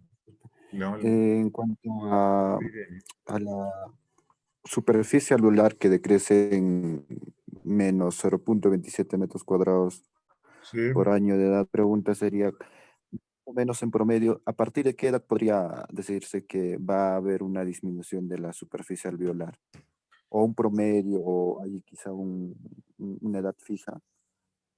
Yo lo que entiendo era, como decía alguno de mis profesores, es que nosotros desde que nacemos envejecemos y a partir de los 20 años, de acuerdo a cómo nosotros cuidemos nuestro cuerpo, vamos a ir evidenciando deterioros de nuestros órganos y sistemas. Entonces, ese deterioro evidenciado puede ser considerado a partir de los 60 años. Sin embargo, cuando cuando yo les comento ese valor, es un valor, entre comillas, referencial. Lo que sí es importante que nosotros entendamos es que si es que no hay intervención, este proceso se va a deteriorar con más rapidez. Entonces, es importante que nosotros hablemos de uno. No nos olvidemos. Los medicamentos que necesite luego de la evaluación por su médico tratante de manera periódica. Y a eso nosotros le agreguemos dieta y ejercicio. Estas dos circunstancias van a poder permitir que el proceso de envejecimiento se lentifique y que la persona adulta mayor no tenga deterioros ni insuficiencias precoces que le generen dificultades para poder enfrentar cualquier estrés que pudiera enfrentar o cualquier estrés agudo que pudiera tener. ¿Ya? Muy bien. Vayamos pues entonces a la parte del envejecimiento, la parte cardiovascular. Esto es muy frecuente en el adulto mayor. Vamos a encontrar que existe el esperado envejecimiento del sistema cardiovascular, al cual se le agregan factores de riesgo como pudieran ser obesidad, hipertensión o la aterosclerosis propia del envejecimiento vascular. Comorbilidades como pueden ser la anemia, enfermedades renales crónicas, diabetes u otras, y ciertos modificadores de la enfermedad que ya están establecidos como el sexo y los genes, por ejemplo, ¿no? Estos van a contribuir al desarrollo de un deterioro de la función cardíaca, en este caso de la insuficiencia cardíaca, vamos a decir así, en adición a mecanismos celulares y moleculares que van a subyacer, que van a estar debajo, generando mayor deterioro, mayor envejecimiento del sistema cardiovascular. Esto en adición a una condición adicional que se llama la amiloidosis cardíaca, que a final de cuentas, si bien precipita la insuficiencia cardíaca, la amiloidosis nosotros la podemos encontrar a todo nivel. Entonces, en esa circunstancia, en esa condición, nosotros podemos darnos cuenta que tenemos muchos factores y muchos niveles. Eso quizás también es otra de las recomendaciones de esta actividad, que existen muchas condiciones que nosotros podemos intervenir. Hay otras sobre las cuales será muy complejo, pero en este caso no, ¿ya? Ahora, en este artículo, un poco reciente, sobre los mecanismos, en este caso sí fisiopatológico de la insuficiencia cardíaca, el investigador que presenta el artículo nos presenta esta gráfica y compara, ¿no?, tres circunstancias en lo que se refiere el proceso de la vida de la persona. Tanto el proceso en la vida de la persona adulta joven, en el adulto mayor, y cuando el ventrículo izquierdo se remodela. Y esto en todo caso va a generar en asociación a las comorbilidades, va a generar finalmente, ¿no?, una hipertrofia y una fibrosis en lo que se refiere a la estructura cardíaca, y esto va a generar una menor capacidad de respuesta exitosa frente a cualquier exigencia al corazón. Entonces, sí es importante darnos cuenta que conforme la persona se va haciendo mayor y va envejeciendo, ¿no?, al nivel del ventrículo izquierdo existe un incremento, ¿no?, de manera de manera reactiva de las características del miocardio, ¿no? A diferencia de lo que pudiera existir en la persona joven. Ahora, la edad es un factor importante dentro de los mecanismos de envejecimiento cardiovascular. Ahora bien, a estos se le agrega el estrés oxidativo excesivo, que ya hemos conversado un poco bastante en la clase anterior, la inflamación crónica también y la limitada capacidad de regeneración cardíaca. Es decir, el músculo cardíaco, ¿no? Así como, como la célula neuronal, no tiene capacidad mayor de regeneración. Ahora, sí vamos a ver que existen mecanismos como la senescencia celular, reducción de la resistencia al estrés, la inestabilidad genómica, el desgaste de los telómeros, la reducción de la proteostasis y la disfunción de las células y modificaciones epigenéticas, inclusive alteraciones a nivel de la flora bacteriana intestinal y microbiomas orales que pueden producir mayor envejecimiento en el proceso de envejecimiento de la persona adulta mayor. Ahora, el estrés oxidativo, ¿no? Vamos a verificarlo, y esto existe como una teoría del envejecimiento cardiovascular, como una teoría del envejecimiento también, y que pueden, en todo caso, producir mayor deterioro de la célula miocárdica y generando mayor insuficiencia de esta misma, ¿no? Ahora, el estrés oxidativo va a comenzar por una respuesta, una activación de la respuesta de la proteína desplegada mitocondrial, la vemos acá, ¿no es cierto? De menor a mayor grado, este es el mecanismo de estrés oxidativo, que termina obviamente en la muerte celular precedido de un proceso de apoptosis, ¿no? Entonces, se genera una mitofagia para poder preservar la parte dañada.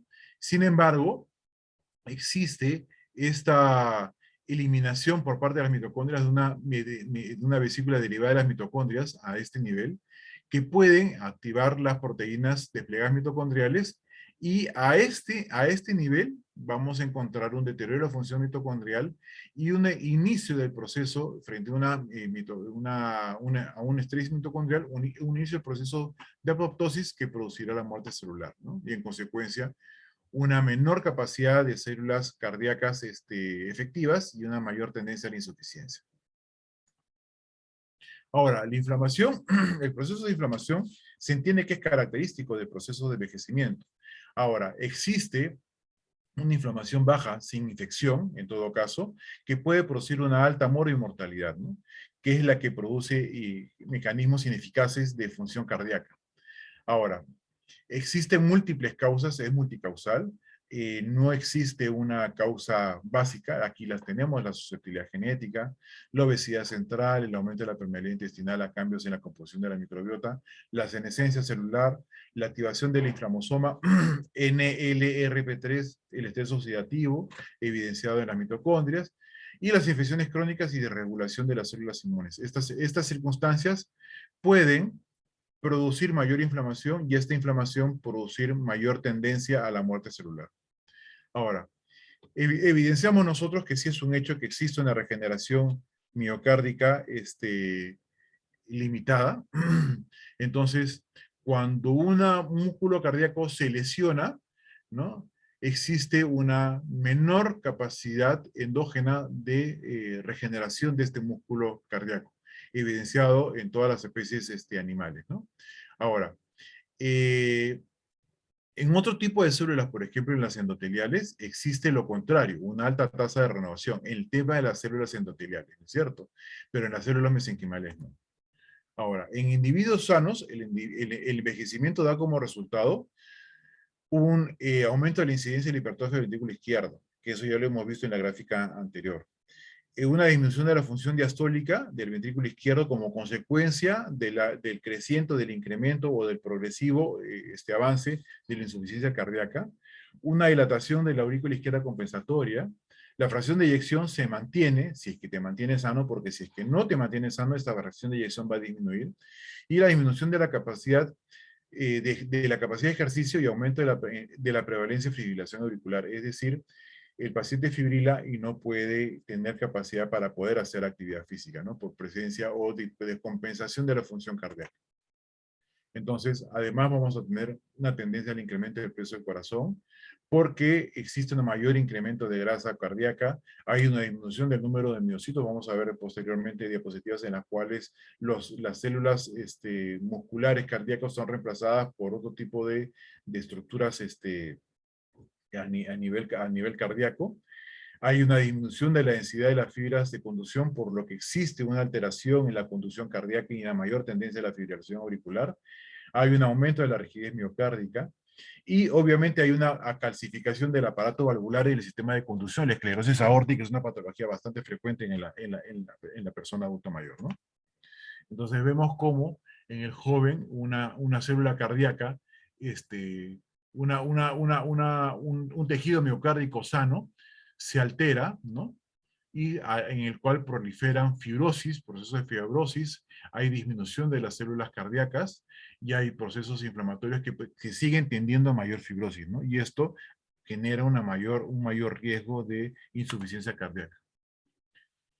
Ahora, fisiológicamente nosotros vamos a tener que en el caso del sistema cardíaco o cardiovascular vamos a encontrar una menor reducción de la frecuencia cardíaca máxima por disminución de una frecuencia cardíaca, por disminución de la frecuencia cardíaca intrínseca y de la respuesta cronotrópica a la estimulación beta-adrenérgica. Esta respuesta beta-adrenérgica disminuida va a afectar la vasodilatación. Va a haber un incremento del tiempo de potencial de acción, es decir, puede existir alteraciones en la conducción cardíaca. La contractibilidad intrínseca va a afectarse. Hay un incremento de la contracción miocárdica. Y esto se va a afectar también y va a afectar el incremento, el incremento del tiempo de la reacción miocárdica. Va a haber una disminución de la velocidad de la contracción miocárdica y un incremento de la presión telediastólica del ventrículo izquierdo. Ahora, adicionalmente, se conserva la fracción de eyección del ventrículo izquierdo en reposo gracias al mecanismo de Frank-Starling, pero una vez que el mecanismo de Frank-Starling se vence, entonces la fracción de eyección comienza a alterarse como parte de la insuficiencia cardíaca en la persona adulta mayor que así lo sufre, ¿no? Ahora, la aorta, que es importante, presenta por disfunción del endotelio y el alto estrés, que es el reflejo del alto estrés oxidativo y la inflamación de bajo grado, vamos a encontrar que existen ruptura de los componentes elásticos de la media aórtica envejecida y estos van a ser reemplazados por colágeno y fibrosis, lo que van a producir alteraciones en la estructura de la aorta y en consecuencia en alteraciones en su función, ¿no? No es poco frecuente el ver problemas a nivel de las características de la aorta desde el inicio, no solamente en exámenes ecocardiográficos, sino también inclusive en exámenes de imágenes, en el cual se evidencia una aorta más desenrollada y más insuficiente, ¿no? Entonces, vamos a ver cómo la aorta, ¿no?, se va a afectar y producto de la rigidez aórtica, vamos a evidenciar que se incrementa la presión sistólica y la poscarga del ventrículo izquierdo. Hay una disminución de la presión diastólica aórtica y se va a favorecer el desarrollo de la hipertensión sistólica aislada, que es extremadamente común en los adultos mayores relacionado con la rigidez aórtica, ¿no? Ahora, y ya para ir finalizando, vamos a ir dándonos cuenta que la amiloidosis cardíaca va a producir mayor insuficiencia en los adultos mayores. Y uno tiene que tratar de entenderla para poderla enfrentar, pero no solamente tenemos que darnos cuenta que la amiloidosis cardíaca existe y puede producir insuficiencia cardíaca en los adultos mayores, sino también vamos a encontrar nosotros que dentro de las amiloidosis también tenemos las amiloidosis sistémicas. Entonces, las tenemos que pueden afectar a nivel cerebral, a nivel cardíaco, la encontramos en pacientes con diabetes, pero también la tenemos primaria sistémica, ¿no? Entonces, no debemos perder de vista el entendimiento del proceso de envejecimiento y su relación con la amiloidosis. Muy bien, chicos. Eso sería todo por ahora.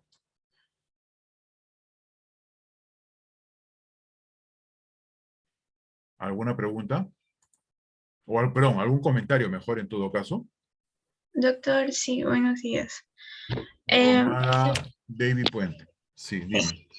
Se podría decir que, o sea, todo lo que sacamos de bueno, yo en conclusión de la clase, podría ser de que es importante que el adulto mayor entre, o sea, entre a la adultez haciendo ejercicio, ¿no? Porque es importante, ya que el ejercicio ayuda a asegurar que responda muy bien al estrés, ¿no? Y a los requerimientos de oxígeno. Ya, disculpa Porque un sí, ratito, Romara. Chicos, ¿pueden prender sus pantallas, sus cámaras para podernos ver las caras, aunque sea antes de terminar la clase? ¿Sí? Y ok, entonces, Romara, yo te hago una pregunta. ¿Tú haces ejercicio? de vez en cuando salgo a correr. Ah, entonces ya está frita, pues. Porque en el caso de ustedes, ¿no es cierto? Ustedes tienen que hacer ejercicio, sobre todo en el caso de las chicas, por el tema óseo también, ¿no es cierto?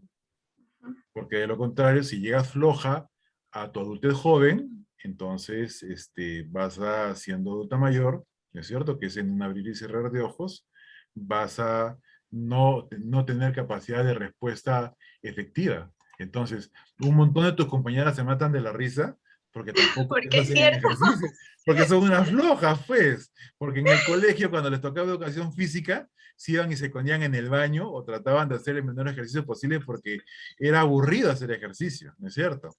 Por lo menos Ahora, creo que en la universidad sí hacíamos, ¿no? Prácticamente casi nos obligaban, pero una vez a la semana hacíamos ejercicio. claro. Entonces, el tema es que no solamente ustedes tienen que hacer ejercicio, sino también sus compañeros tienen que hacer ejercicio. Y el ejercicio, tenemos nosotros, aquí dice, Rafa ya volvió del gimnasio hoy, dicen, en todo caso. No sé quién será Rafa, pero bueno, me imagino que están bromeando Rafaela. algunos de ustedes. Sí. Entonces, el tema es que nosotros tenemos que mentalizarnos en que el ejercicio lo tenemos que realizar y tenemos que llegar a adultos mayores haciendo ejercicio, ¿sí? Adultos o adultas mayores haciendo ejercicio y comiendo sano. El gran problema es que la generación mía, vamos a decir así, no he entendido muy bien el tema del ejercicio. En el caso de ustedes, el tema del ejercicio, el tema de la alimentación saludable, se habla con mucha más facilidad. Entonces, nuestro organismo tiene que llegar acondicionado a ser adulto mayor, ¿no?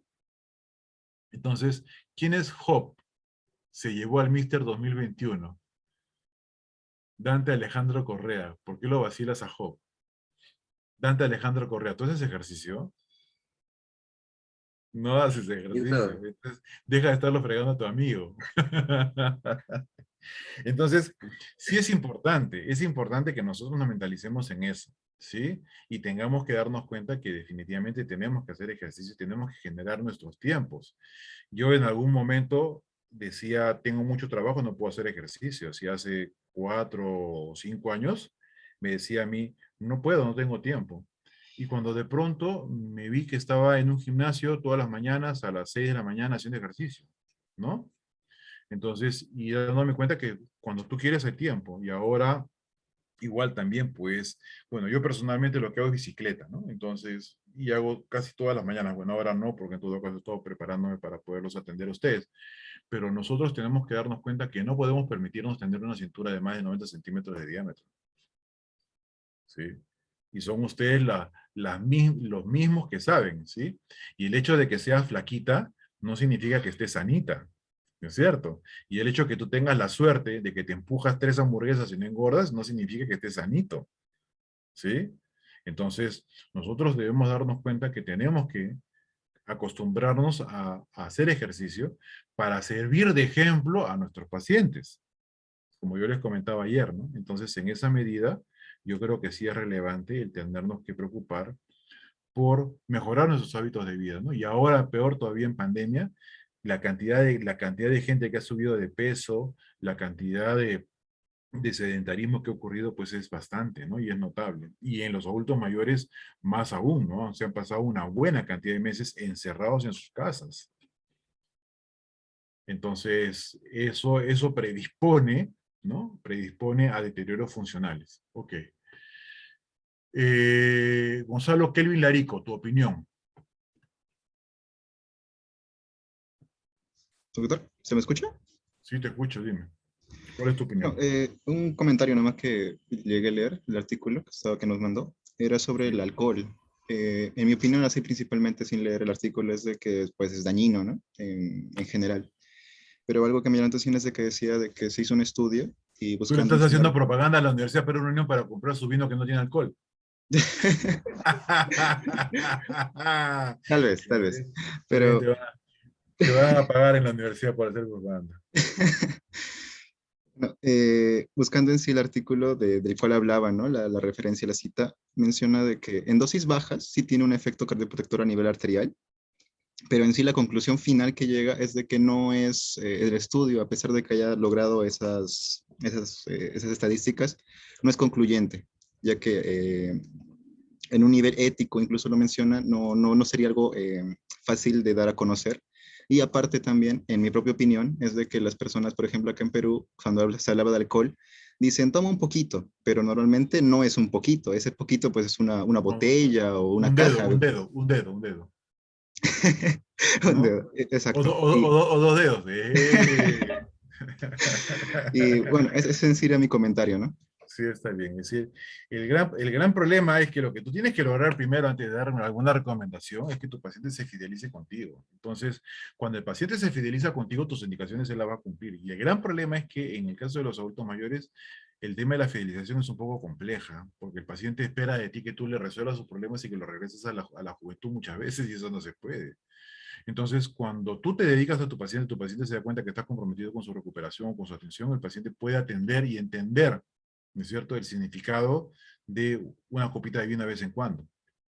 Pero eso, si es que nosotros no lo sabemos trabajar en la adultez joven, va a ser poco complejo poderlo resolver en la adultez mayor. Por eso es que yo prefiero muchas veces no hablar de trago, ¿no? Cuando estoy con mis pacientes, si es que tengo que hablarlo, tengo que restringirlo.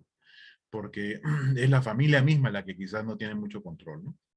Entonces, el mantener una vida sana y el no consumir alcohol, te digo, es una estrategia de vida bastante adecuada sobre la cual nosotros podemos trabajar y avanzar y no hay ningún problema. Yo siempre lo bromeo porque sé que la universidad tiene ese producto y entiendo yo que sí es bueno y ese producto lo usan para reemplazar por así decirlo, la necesidad de muchas veces de hacer brindis, ya que si quería hacer otra cosa, ¿no? Yo personalmente en mi hospital, cuando yo programaba brindis, traía Inca Kola y aquel que no quería Inca Kola tomaba agua, ¿no? Y hacía su brindis con agua.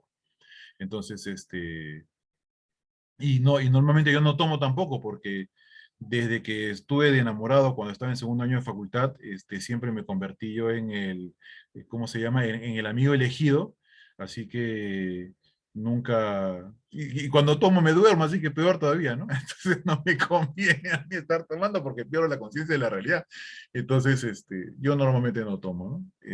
Trato de manejar mi gran problema que es el apetito, que eso sí es una dificultad conmigo, pero igual tenemos que mentalizarnos en que tenemos que eh, tener que vivir sano, ¿no? Y si es que nos cuesta un poco, pues tenemos que buscar un apoyo, ¿no? En nuestra familia, ¿no? Yo, como les comenté ayer, mi esposa es mi gran apoyo, y en el caso de ustedes, pues pueden juntarse y hacer estrategias, ¿no? Convertirse en un grupo e impulsar iniciativas, ¿no? Para que las personas que las rodean, pues entiendan que el ejercicio no es una obligación ni un fastidio y que se tiene que aplicar desde joven, ¿no? Y el consumo de alcohol también igual, ¿no? Es decir, lamentablemente en el Perú se consume alcohol desde tempranas edades, ¿no? Y el gran problema es que el consumo de alcohol desde tempranas edades limita la explosión neurológica a los 20 y 21 años. Entonces, lamentablemente, quienes dicen que el consumo de alcohol es permitido en el Perú, probablemente no tuvieron su explosión neuronal producto del consumo de alcohol también, ¿no? Y son personas que piensan que esto no genera ninguna afectación cuando realmente sí, y lamentablemente pues la función mental de nuestros pobladores se ve afectada por esta condición, gracias a la Cristal, a la Pilsen y a tantas empresas cerveceras, ¿no? Entonces, esa es una circunstancia que nosotros en algún momento tenemos que enfrentar para poderlo limitar, ¿no? No puede ser posible que los niños crezcan desnutridos y anémicos y cuando tengan la oportunidad de poder desarrollar su cerebro tengan un vaso de trago delante, ¿no? O los muchachos, ¿no? Ok. Brenda Maciel, Ginés. Ah, ya, doctor, una pregunta acerca también, ¿no? Del ejercicio de la actividad física en el adulto Sí. mayor, ¿no? Generalmente pensamos que solo tienen que hacer lo que es las actividades aeróbicas, ¿no? Pero también es importante incluir lo que es la parte anaeróbica, ¿no? Como Así es. levantamiento de pesas, ¿no? Para que puedan mantener la masa muscular que tienen, ¿no? En algún momento se propuso, años atrás, que lo relevante para el adulto mayor era la actividad aeróbica. Pero luego se ha concluido de que lo relevante también es la actividad anaeróbica. Claro, yo no lo voy a poner a la paciente a hacer press de pecho 120 kilos, pues, ¿no? No lo voy a echar en primera para que haga press de pecho, ¿no? Es decir, y mucho menos para que haga sentadillas con 100 kilos de peso con 2 bolsas de cemento en los hombros, ¿no? El paciente tiene que hacer de acuerdo a sus capacidades. Existe una aplicación bien bacán que se llama Vivi Frail, así, B chica I, Frail, que lo sacaron en España y lo usan bastante en Europa, en el cual se evalúan las funciones de la persona, se descarga la aplicación a tu celular, evalúa las funciones de la persona y en base a eso te dan un pasaporte como una característica de la A a la G, creo que es, o a la D. Y en base al pasaporte te dan unas estrategias de ejercicio. Y la idea es hacer ejercicio y conforme vas haciendo ejercicio, tener evaluaciones periódicas que te permitan subir de pasaporte. Entonces, en el entendido en el cual nosotros tenemos que darnos cuenta que lo que tenemos nosotros que buscar en el adulto mayor es saber para comenzar si su condición es de fragilidad o no. Porque si es que el paciente adulto mayor que tenemos adelante es frágil o es post-frágil, es decir, ya fue frágil y algo lo ha deteriorado, pues tenemos que intervenirlo para sacarlo de ese sitio.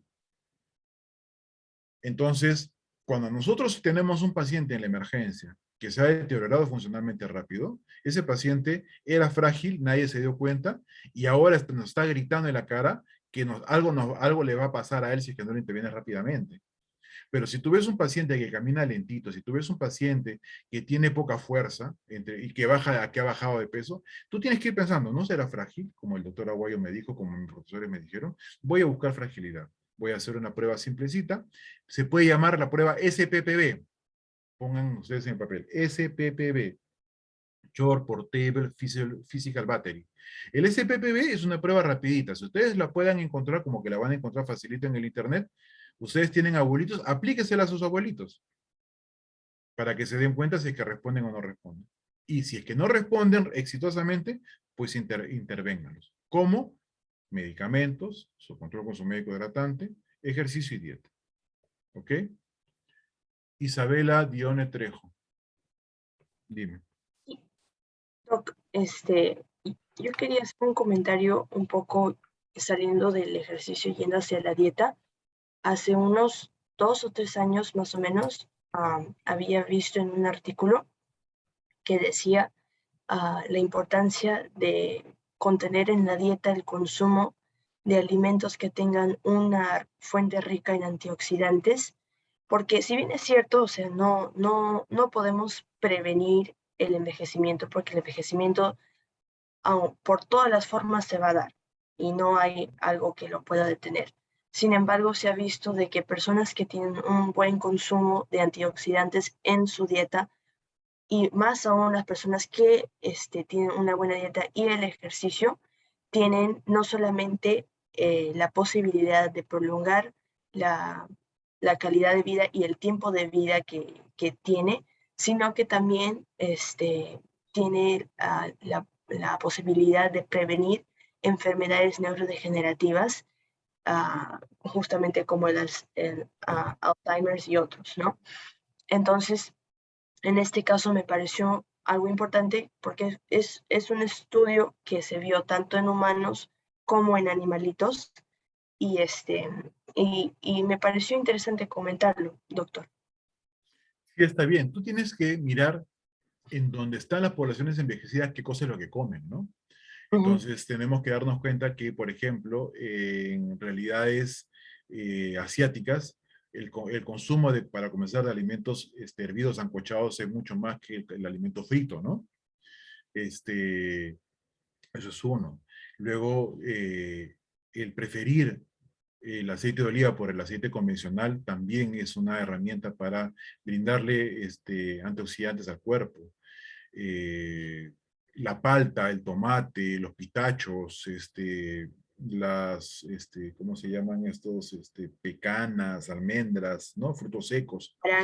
Son importantes antioxidantes que pueden ayudar a que la persona tenga menor riesgo de envejecimiento rápido. Pero el tema es, como estamos conversando, es que a esa estrategia tú le tienes que agregar el consumo de, perdón, la generación de actividad física, ¿sí? Entonces, yo siempre lo voy a recomendar, y más aún ahora que soy un tardío pleno convencido de la relevancia de la ida del ejercicio en la salud de las personas, pero son ustedes los que lo tienen que vivir también, ¿no? Entonces, son ustedes los que tienen que quitarse el pijama y salir a hacer ejercicio y tener su estrategia, ¿no? Y hacer sus pesas, ¿no? Aunque sea pesas de medio kilo. Igual, ahora tienes hasta servicios a través del internet que puedes contratar y puedes hacer ejercicios de alto impacto en tu casa misma, ¿no? Es decir, con tu propia ropa vieja sin tener que estarte preocupando por tener que poner bonito, bonita para que te vean afuera en la calle, ¿no? También lo puedes hacer en tu casa. Entonces, en donde quiera que estuvieras, puedes hacer ejercicio y comer sano. Entonces, creo que sí es importante del entendimiento de estas circunstancias la relevancia de todos los aspectos. Y para terminar, Benjamín Joel Quispe. Doctor, bueno, también quería como aporte dar, había una de las teorías también era de la epigenómica, y decía, ¿no? Varios de esos puntos que mis compañeros dio, como que hacer ejercicio y cómo poder ayudar a que el cuerpo viva más tiempo, ¿no? Viva más tiempo, pero también viva más tiempo en una buena forma, ¿no? No solamente vivir largo, ¿no? Entonces, también daba la otra de que era comer menos, ¿no? O sea, el hecho de ayunas, otro que era comer menos proteínas o estresar el cuerpo de alguna forma, como entrar a zonas de calor alto o en zonas de frío, ponerlos en frío o hacer ejercicio intenso también, ¿no? Para poder que el cuerpo pueda entrar en una forma de reparación y protección, ¿no? Porque si uno entra, por ejemplo, al revés, ¿no? Si uno empieza a comer alto, el cuerpo se siente complaciente, entra en lo que es división de la celular, se trata o sea, el envejecimiento o se acelera o se mantiene como estaba, ¿no? Y cómo poder retrasar el envejecimiento, decía, ¿no? Tratar de poner el cuerpo usando esas estrategias, ¿no? Y también, claro, investigaciones actuales que buscan también cómo poder replicar todos esos estresantes al cuerpo, ¿no? Que puedan retrasar, pero ya por otros métodos artificiales, no se podría decir, ¿no? También había investigaciones, pero no, claro, no existe nada actual que funcione, pero sí se está buscando, ¿no? O hay posibles, ¿no? En animales de modelos, en modelos de Claro. animales, ¿no? Y Benjamín, a ver, para mirarte la cara, porque estoy muy cerca. Benjamín, a ti te gusta la comida, ¿no? O sea que somos de la misma promo. Entonces, hay Me más de un gusta. cachetón, hay más de un cachetón en la promo. O más de una cachetona en la promo. Bueno, el tema sí, pues es que hay que retar al cuerpo. El cuerpo tiene que salir de la modorra en la que estaba para poder entrar a una exigencia permanente en la cual el cuerpo se siente en la obligación de mantenerse activo y atento, ¿no? Vamos a decir así. El tema dietético y el ejercicio, sí, el ayuno intermitente también. Ahora, no solamente eso, ¿no? Mi esposa es neonatóloga, ella trabaja haciendo neonatología en el Hospital San Bartolomé, ella es jefe del servicio de neonatología. Y ella me habla mucho de la programación metabólica. No sé, ¿ustedes ya llevaron pediatría? Ok, la programación metabólica es desde que estás en la barriga. Luego, desde que naces, lo que le has de comer en los primeros 6 meses. Es decir, el primer año de vida es aquel que te va a ti a ayudar o definir cuál va a ser tu futuro metabólico cuando ya seas adulto joven y más aún cuando seas adulto mayor. Entonces, si es que nosotros no trabajamos con la madre sobre lo que come la madre mientras esté embarazada y sobre lo que le da de comer a su bebé cuando está en su periodo de lactancia y cuando esté en su periodo de lactancia, entonces vamos a poder permitir que el bebé tenga un pronóstico metabólico inadecuado cuando ya sea adulto y cuando sea adulto joven. Y si es que los hábitos nutricionales de la familia, cuando tú eres niño, son inadecuados, ¿es cierto? Y tu papá te da de comer chisitos, te da de comer papitas fritas y te lleva al Burger King o al McDonald's a comer para resolver el problema del no querer cocinar los fines de semana, pues no te está haciendo ningún bien. Es más, te está haciendo un daño. Y si es que a tu papi le gusta como a ti estar sentado mirando televisión, Isabel Diones, ya ok. Estar jugando frente a la pantalla, peor todavía, pues. Entonces, nosotros no debemos permitir que los hábitos de vida inadecuados generen riesgos en las personas que nosotros vamos a atender. Entonces, como yo ayer le decía, la cosa es desde que naces, no, desde que te formas en el vientre materno hasta que te mueres. Y es una secuencia, es decir, el neonatólogo le entrega al niño, se lo entrega al pediatra, el pediatra, vamos a decir así, se lo entrega al internista, y el internista se lo entrega al médico geriatra. Pero el gran problema es que, al no entender que la vida es una secuencia, las personas hacen, o los profesionales hacen, y emiten propuestas pensando solamente en su propia realidad. Ahí estamos mal. ¿Te das cuenta? Entonces, Benjamín Joel Quispe, para el próximo año, nos queda un trabajo importante. Y si es que nos volvemos a ver, yo tengo que verte con los cachetes de menor tamaño. Doctor, hay una consulta también, una consulta, ¿no? Porque yo he tenido etapas en las que he estado bastante delgado, cuando he hecho bastante ejercicio, ¿Ya? y de ahí regreso, fácilmente yo regreso, por ejemplo, a engordar, si es que dejo de hacerlo, de ejercicio, ¿no? Y ¿Ya? eso también creo que tiene que ver con los genes, ¿no? O sea, porque, por ejemplo, decían, ¿no? Mis padres decían que cuando sus abuelos decían, ¿no? Que había temporadas en las que había comida, ¿no? Porque allá la cosecha en la sierra usualmente es por Claro. temporada, ¿no? Una vez al año. Sí, Esa temporada hay que comer y comer porque ya vienen temporadas que no van a haber comida, ¿no? ¿Ya? Entonces eso también afecta mucho en el común, la facilidad de que uno engorda, uno Claro, pues asimila, ¿no? Benjamín, pero no seas travieso, pues. En el caso tuyo, tú no estás en la chacra, no estás con tus No, abuelos. claro. Si no tienes el cultivo delante tuyo y no vas a tener que comer porque para mañana ya no va a haber más en la chacra. Es decir, en el caso tuyo, estás en tu casa y al costado de tu casa está la anticuchería, a 2 cuadras está la hamburguesería, a media cuadra está el chino de la esquina que te vende Inca-Cola con galletas. Entonces, ya esa costumbre nosotros no la podemos usar. En el caso de tu abuelo, de tus abuelos, era por necesidad, definitivamente sí, había que comer. Pero el tema es que te quedas con el que había que comer, estando en una condición geográfica diferente y en una época de la vida de la República, diferente de la de tus abuelos. Entonces, ya tú mismo te has dado cuenta. El hecho de hacer ejercicio... Porque es difícil, yo decía, ¿no? Como experiencia propia lo decía más, porque es difícil muchas veces cambiar la cultura, ¿no? ¿Sabes Eso, por qué? y A hay ver, veces que uno puede cambiar. ¿sabes por qué? Y ya para ir terminando. Porque aquí en la cabeza, tú y yo tenemos algo que ha crecido, producto de lo que hemos comido, y que es lo que nos hace querer seguir comiendo. A diferencia de otras personas, cuyas familias, por ejemplo, mis hijos nacieron y comieron, y tuvieron su lactancia materna exclusiva, y luego de eso fue verduras, agua, verduras, agua, verduras, agua. ¿Sí? Y ahora ellos ven Inca-Cola y no les apetece. Yo veo Inca-Cola, me la quiero tomar completa. Yo veo agua y me da asco. Veo las ensaladas, y cuando yo me casé, en mi casa éramos 6. Éramos 6. Y en la mesa mi mamá ponía un platito de segundo con ensalada. Nadie comía la ensalada, y si la comía para abrir el pan, coger la lechuga, poner el tomate y poner encima lo que fuera. ¿Sí? En el caso de mis hijos es ensalada, agua.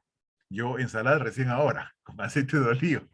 ¿Te das cuenta? Porque son nuestros hábitos. Entonces, lo que nosotros, en este caso tú y yo, tenemos que vencer, Benjamín, es nuestros apetitos. Y venciendo nuestros apetitos, entonces vamos a poder tener una vida más sana. Y eso no significa que es un tema de voluntad, es un tema que a veces es difícil de controlar. Entonces, ¿por qué? Porque, como te digo, tenemos algo aquí adentro que ha crecido y que controla nuestro apetito. Y que muchas veces nos tratamos de buscar razones y no las tenemos, y es porque es esto lo que controla. Entonces nosotros tenemos que trabajar en controlar esto. Y más aún, si tú te has dado cuenta que haciendo ejercicio has bajado de peso, pues yo te tengo que decir que estás en el momento en el cual tienes tú y otros más, y yo también, que cambiar estilos de vida, porque de lo contrario, más adelante, cuando tengas la edad del doctor Aguayo, en vez de tener que andar, te van a llevar rodando por la calle. Porque esa es la verdad. Y la obesidad te va a jugar chueco. Te va a jugar chueco a nivel osteomuscular, a nivel cardiovascular, a nivel respiratorio, a todo nivel. Entonces, sí es importante que nosotros hagamos como Adamari, que tenemos que tomar agua. ¿Sí? Porque salvo que sea Sprite, pero si que no es Sprite o 7-Up, tienes que tomar agua. ¿Sí? Y tenemos que acostumbrarnos. Lamentablemente, ese es nuestro destino. Y el problema es que en el Perú, y ustedes no me van a dejar mentir, no sé si es que han ido a algunas otras realidades, en el Perú se come riquísimo. Rico de rico, rico. Entonces, En otras realidades quizás no lo sea tanto, no lo sé mucho, pero en todo caso en el Perú definitivamente se come rico. Y hay para que comas rico en cualquier esquina. Entonces, uno tiene que acostumbrarse a entender que tiene que comer sano porque no por uno mismo, sino porque va a ser ejemplo de la familia y va a ser ejemplo de los pacientes. Dentro de poco ustedes van a tener vidas en sus manos sobre las cuales tienen que tener responsabilidad. Y si ustedes en ese momento no han llegado conscientes de que tienen que hacer ejercicio, de que ya hacen ejercicio y que tienen que recomendar ejercicio y que tienen que comer sano y que ya pueden recomendar que se coma sano, pues entonces van a tener un hándicap en lo que se refiere la posibilidad de ayudar a sus pacientes a que salgan adelante.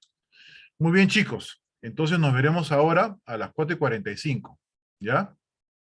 Así es. Médico, cúrate a ti mismo, dice Bastio Aralis Reyes. Así es. Médico, cúrate a ti mismo. Y estudiante, ponte a hacer ejercicio y haz tu dieta. Nos vemos a 4:45. Ok, chicos. Chao. Bendiciones, doctor. Chao. Gracias, doctor. igualmente. Bendiciones.